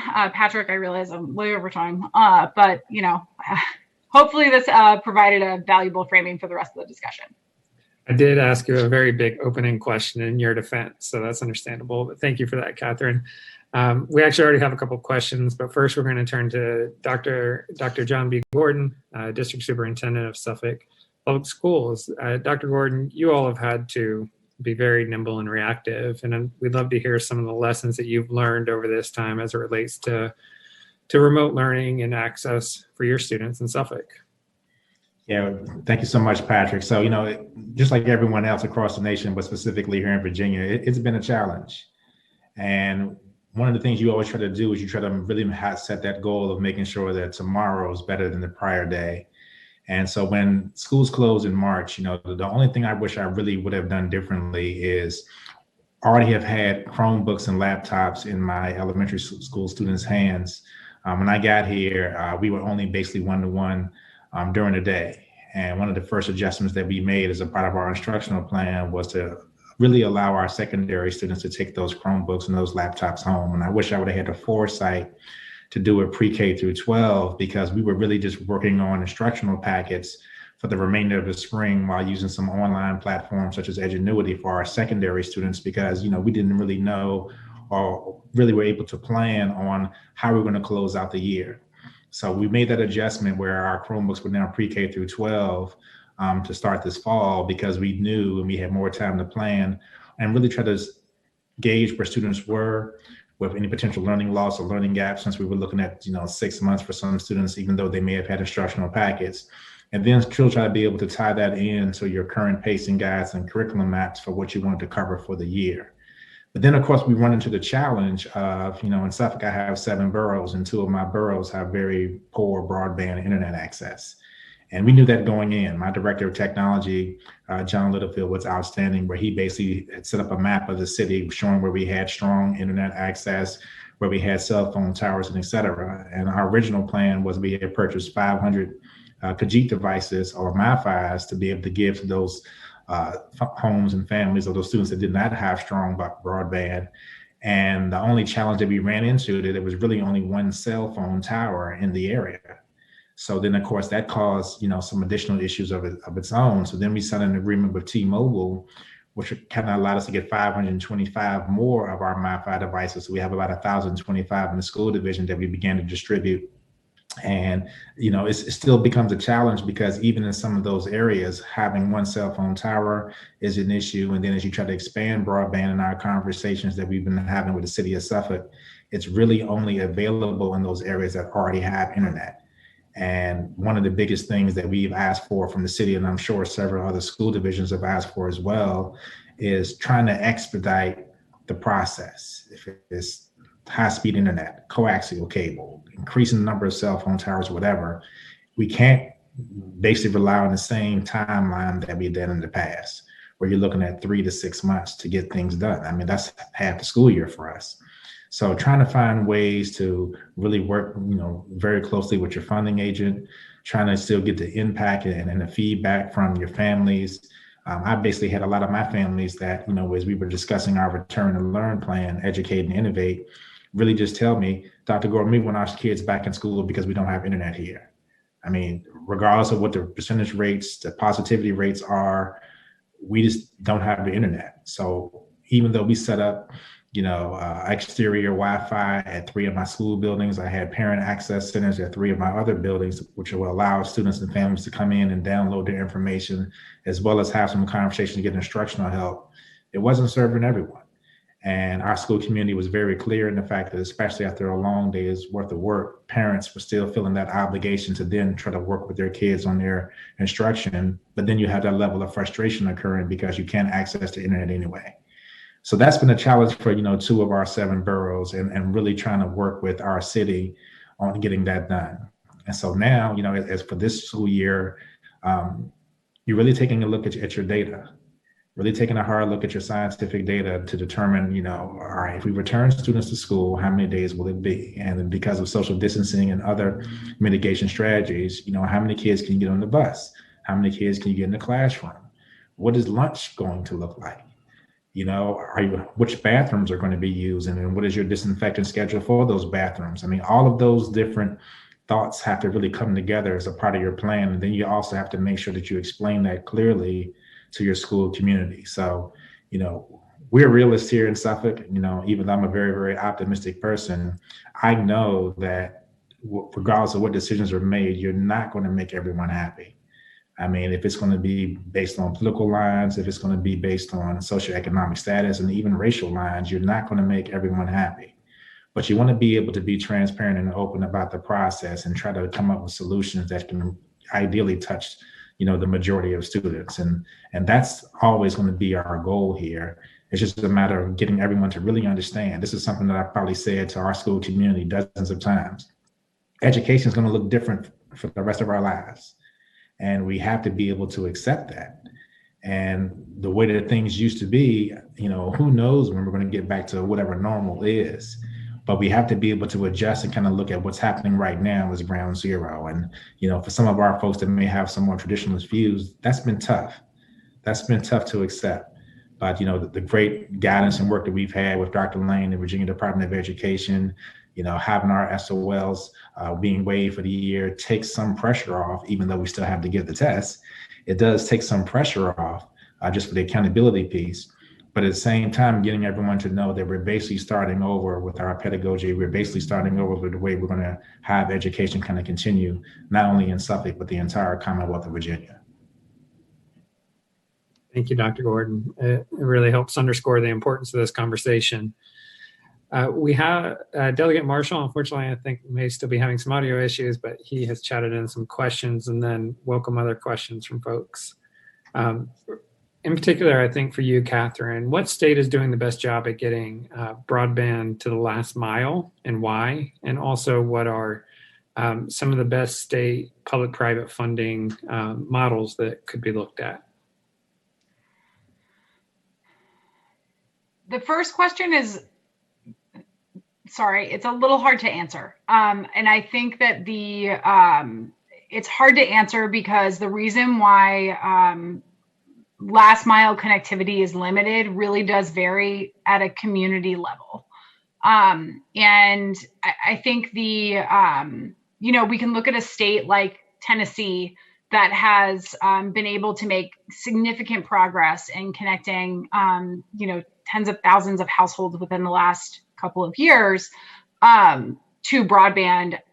That's a good example. But there are circumstances within the state of Tennessee, whether we're talking about population density, whether we're talking about ease of access to the right of way, existing middle mile infrastructure, that ultimately influence what your measure of success is. And I'm sorry, I'm not deliberately trying to dance around the question.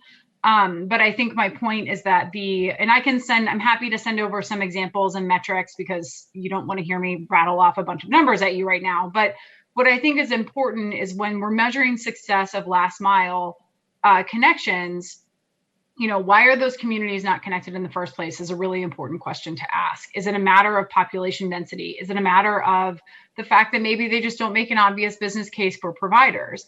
Is it because getting middle mile infrastructure, close enough to those communities does it not exist? Is it cost prohibitive?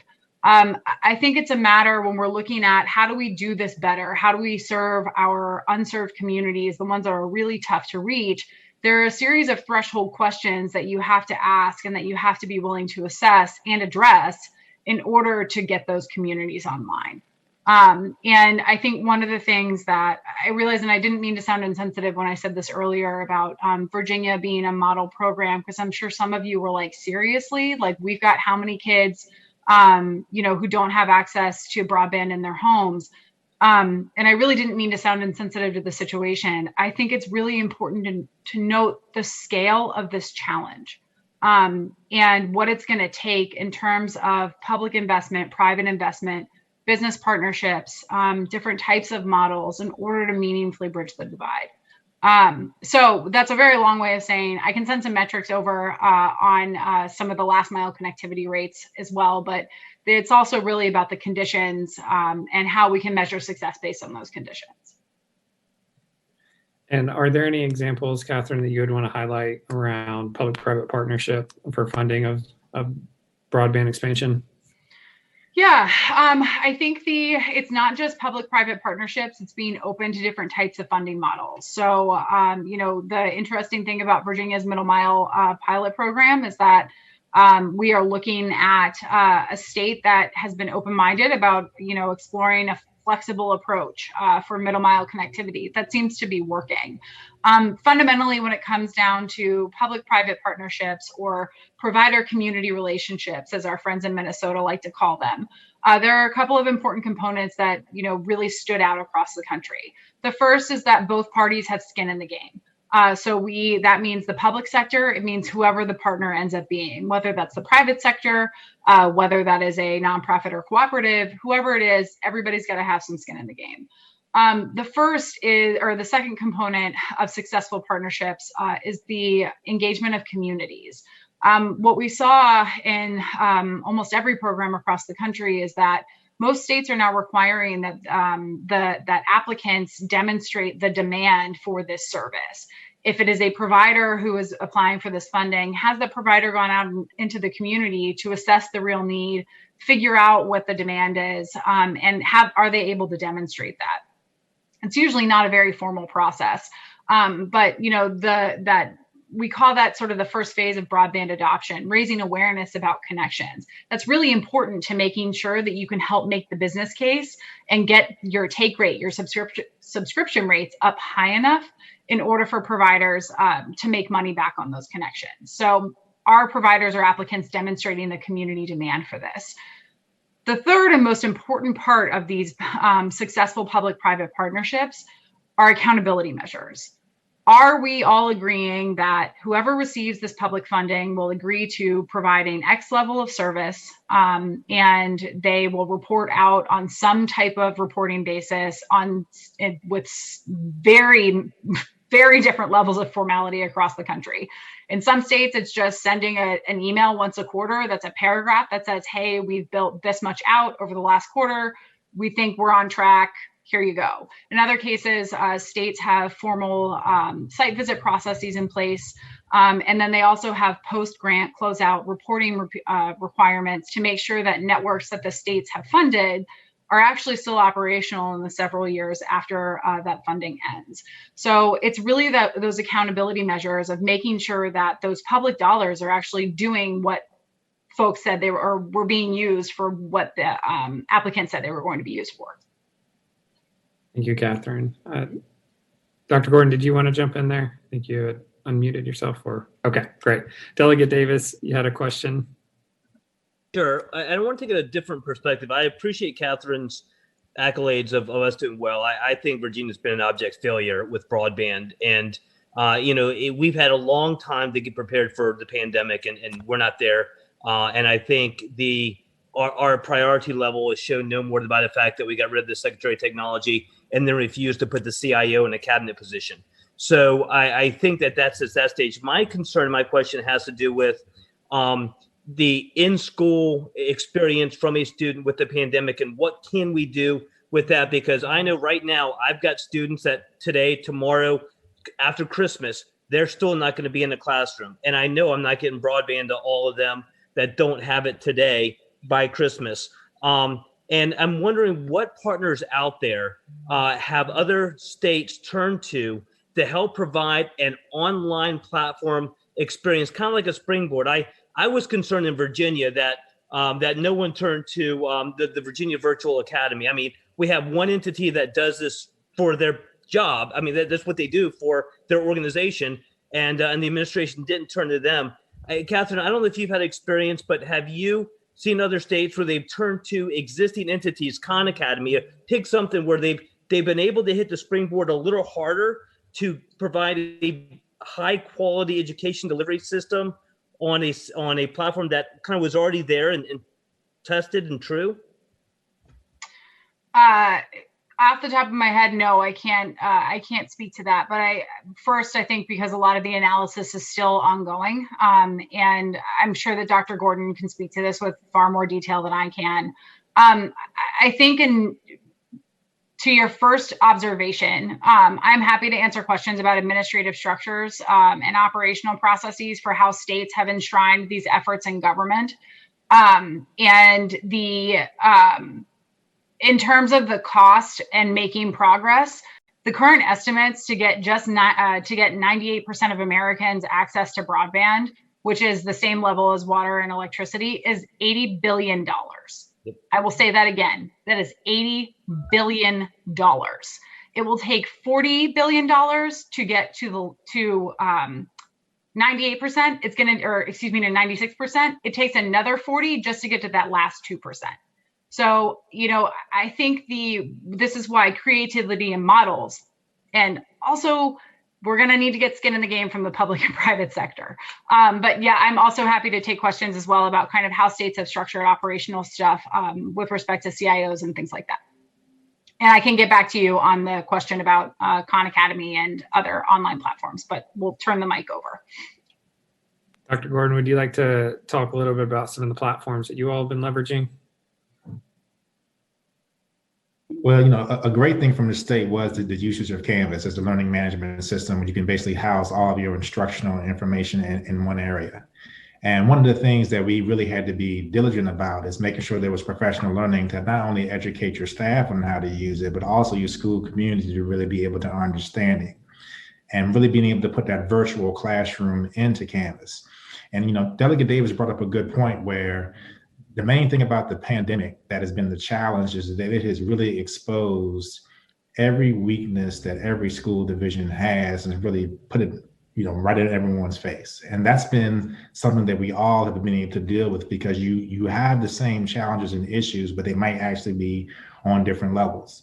So getting that professional learning to use Canvas, and then making sure that you actually had both literacy and math programs to help support actual instruction that was going on in the classroom. That was also going to be really important, because we have to be able to supplement to make sure that people can actually learn at their own pace, still having small group sessions for remediation and enrichment, but also still to be able to fill in the gaps. I mean, one of the big things that we really wanted to focus on as we started this school year in Suffolk is finding out where our kids are, and then having the conversations with the students and the families on other resources that can actually be used to support the learning. Because that we knew that we did not want to have kids online for 6 and 7 hours a day, you really wanted to make sure you had a really strong, delicate balance of synchronous learning, face-to-face time with the teacher, versus asynchronous learning, where the kids are actually working on independent practice. And that was interesting, because you still had to really kind of get over the hump of getting people to understand that even if we were in a classroom, the teacher is not going to be standing in front of the students for 45 or 90 minutes straight, just lecturing and giving direct instruction. We want to really make the teacher serve more as a facilitator, really have a hard lean on student creativity, having teacher ingenuity really play a major role when it comes to really creating these active, engaged lessons. Because to us, that's the key. You have to find ways to really keep the kids actively engaged in instruction, since they're learning in a non-traditional format. And so using those learning management systems, those different instructional platforms, you know, we just had recently purchased iReady. I mean, a lot of the things that we did in Suffolk was very timely, because iReady was going to be a great way for us to be able to take a look at the diagnostic information for student literacy. That was going to partner with, of course, giving the PALS assessment and really seeing where kids are when it comes to their knowledge, and just really being able to really check their overall literacy levels. And that really needs to expand all the way throughout middle school and high school, just because of your bridge grades of 6th grade and 9th grade. I mean, you know, that learning loss piece of really taking a hard look at the grade that was in 5th grade last year, and a cohort of students that was projected to have the greatest amount of learning loss. And part of that is because of the transition of going from elementary school to middle school. So all school divisions really wanted to be proactive and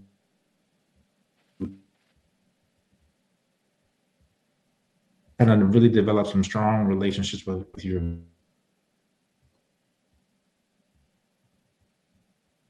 vendors, could be in trying to really make the best out of a really tough situation.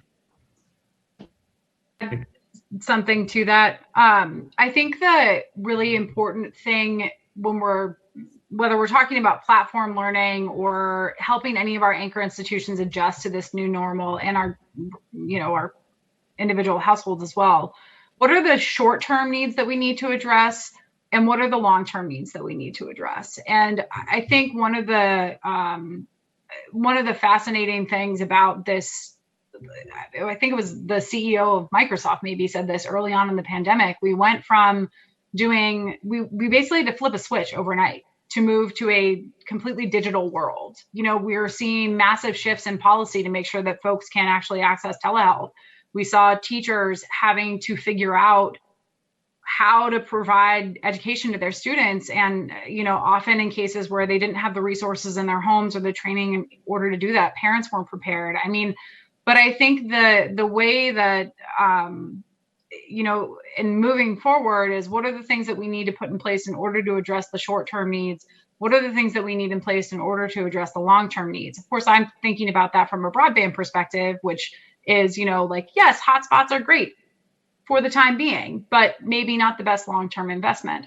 But it applies in so many other policy areas as well. Not that y'all need me to tell you that, but I think that that's been one of the productive things to come out of these conversations is how are we really kind of bisecting these challenges and then, developing solutions so we can meet both the short and long-term needs.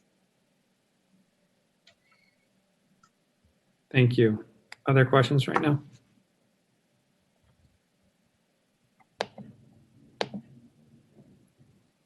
So one other thing we've talked about in this summit so far is about the importance of early childhood education and also then the challenges we're facing right now. And thinking about for our youngest learners, what are the unique challenges? And also, I know, Dr. Gordon, that you all have been really thoughtful about how to help your educators with children with child care as well. So I would just welcome some general thoughts around early childhood and how you piece that together, understanding, and how you support your employees as well. And Dr. Gordon, I'll come to you first, and then Catherine, would love your thoughts around anything related to early childhood and the implications there as well. Yeah, so I'll definitely tackle the early childhood piece first, because right now, in my opinion, this is probably, along with our severe special education students, our most vulnerable group of students. I mean, if you think about you're starting your first educational experience during a pandemic, especially if you may have had some deficiencies, early on, that makes things probably even more challenging for you as a learner. And so we wanted to make sure that when we did our SPS Connect initiative and we put Chromebooks in our pre-K students' hands, that we also sent YouTube videos out that gave, examples on some typing lessons, and really kind of made sure that our teachers really kind of explained to our students the importance of taking care of the machine, and then how this is going to really supplement what you're learning. But then we also had to make sure from a staff perspective that we had to be fair to that work-family balance. So, we were one of the first school divisions that really wanted to make sure that we actually brought childcare into the schools. So we put an RFP out.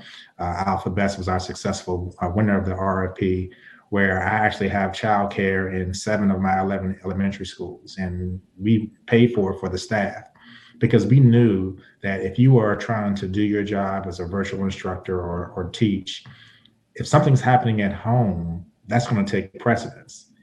And so we wanted to also make sure that when teachers were coming to work, that whatever school that they chose was either close to their home or close to their location of work. And we could kind of take that burden off of you. And then we work with Alphabet, not only to make sure that they had an understanding of the pacing guides and curriculum maps that we were doing, but they also were trying to make things as actively engaged as possible. So we had STEM sessions. We also wanted to make sure we had a physical education component.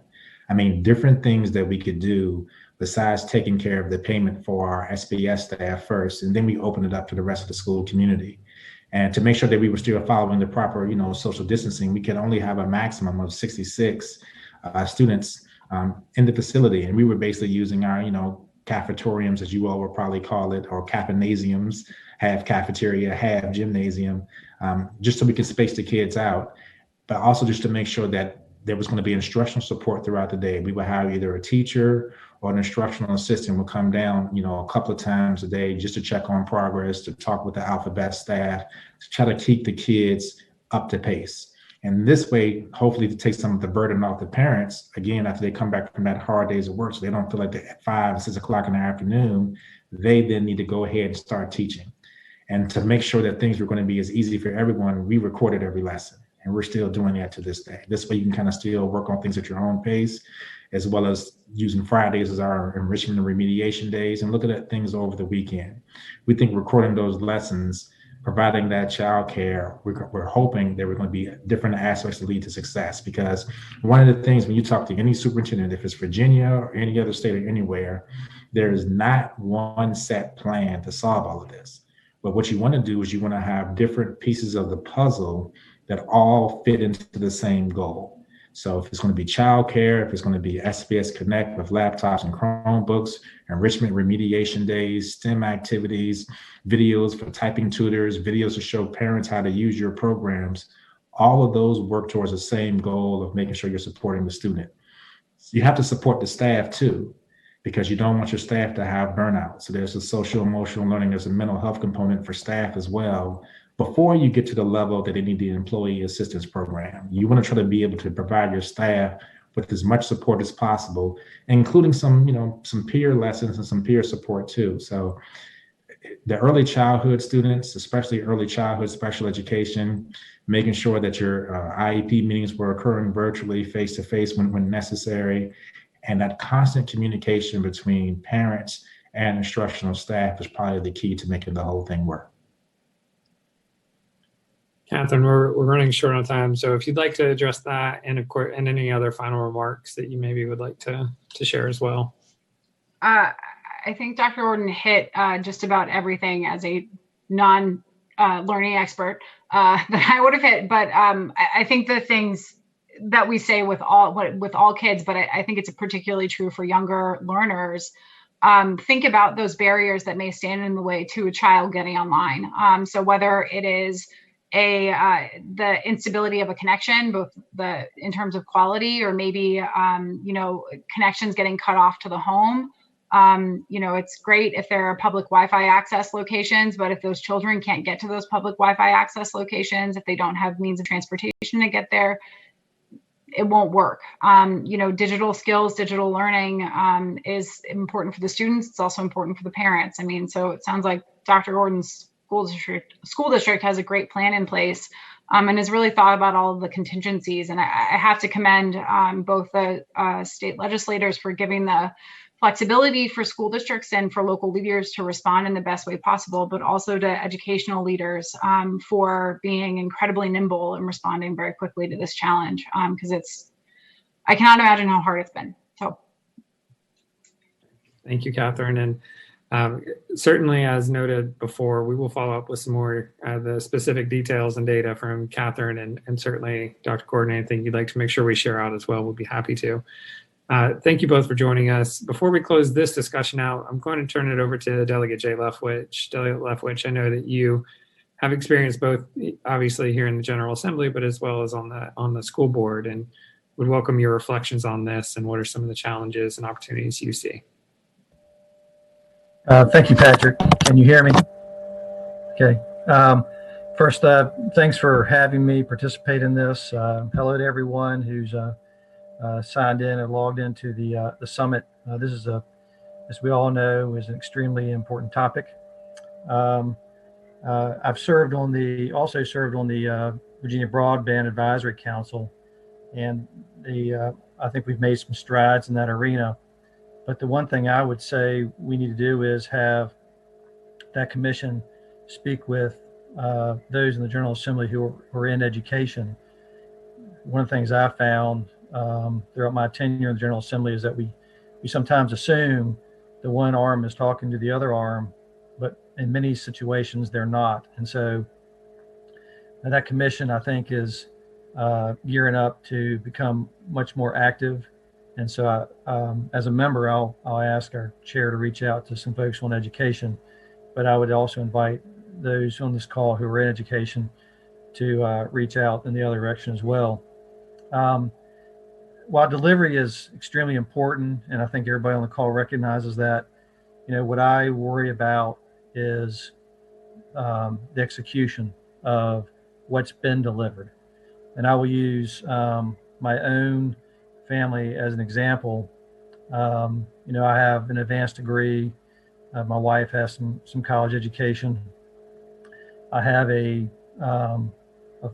senior in college in the house taking classes, and I have two daughters who are seniors in high school who are AP students and very successful academically.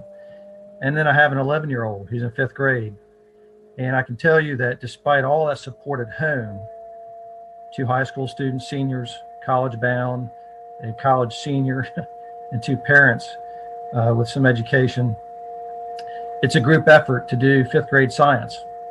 We get the assignment, as day 1, day 2, all the way up to day 30, and we're like, well, what's a day? What day are we on? Constantly Googling, what's a mixture? What's a substance? What's a molecule? And I just can't imagine what, as Dr. Gordon talked about, what our most vulnerable students are experiencing and trying to, those families are trying to do to get their children, on par with other students. And so some of my colleagues have heard me say this before, but when I was on the school board, our superintendent used to say, a bad teacher will set a child back 3 years.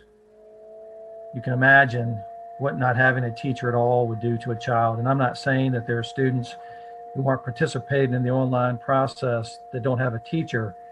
But what I'm saying is that the delivery of that, as hard as those teachers are trying, I don't believe is being executed as well as it should be. And it's nobody's fault except for the circumstances we're in.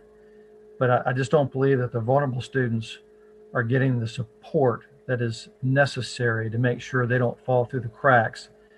And at the risk of mentioning a hot button topic, this past special session has been all about, or a lot about, systemic racism and social justice. And I just believe that we could be, unless we get our arms around this problem and dilemma, we're faced with losing perhaps a generation or a segment of a generation because they're not getting the instruction that they need to succeed and compete in our society. And so, again, it's nobody's fault except that COVID has hit us, and we're faced with trying to reinvent the education model. But Patrick said, what do you think some of our challenges are? And I think that's a huge, from my perspective, a huge challenge to not only get the technology delivered, but to ensure that in an online format that every single student is able to avail themselves of that technology and learn and keep pace. And that's why I use my example. If my 11-year-old, it takes, 2 high school seniors, a college student, and 2 parents to make sure that he's learning 5th grade science. Again, I can only imagine what some of our other families are struggling with in this scenario, in this situation that is now our new reality. Thank you, Delegate Leftwich. It's a good way to wrap up that discussion. And again, thank you so much to both Dr. Gordon and Catherine for joining us for this discussion. We will be sharing out more details there. With that, I'm going to move into quickly our closing remarks from the Hunt Institute. And I'd like to acknowledge and thank a number of folks who have helped to make this event work on our end, including Laura Fornash, Jenny O'Halloran, Guy Cheatham, and Joey Cardos, who have all worked incredibly hard to make this a success. So thank you all. Obviously, I also want to thank all of the legislators who have taken time out of their very, very busy schedules that are constantly shifting to join us. And please see us as a resource. We're here to support you in a bipartisan way as much as we can. So please don't hesitate to reach out wherever we can be helpful. We will be following up with a full key takeaways document with information, links, other ideas that you all can be thinking about. So keep an eye out for that. Finally, I would also just like to make sure I acknowledge and thank our 2 co-chairs, Delegate Rosalind Tyler and Senator Luis Lucas, who have been incredible partners in making this happen, and we very much appreciate it. I should actually say one last thing before I turn it over, is that you will have an evaluation pop up at the end of this meeting when you sign off. We really appreciate you taking the time out to complete that. We use that to inform our programming and make sure it's useful and helpful for you. So please give your honest and candid feedback. With that, I will turn it over to Senator Luis Lucas. Senator, still on mute. Unmute.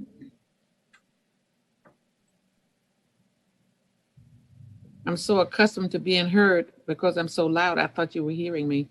But I just want to thank you because time really flies when you're having fun. And this has been extremely enlightening. And we will be sure to keep our eye out for additional information from the Institute.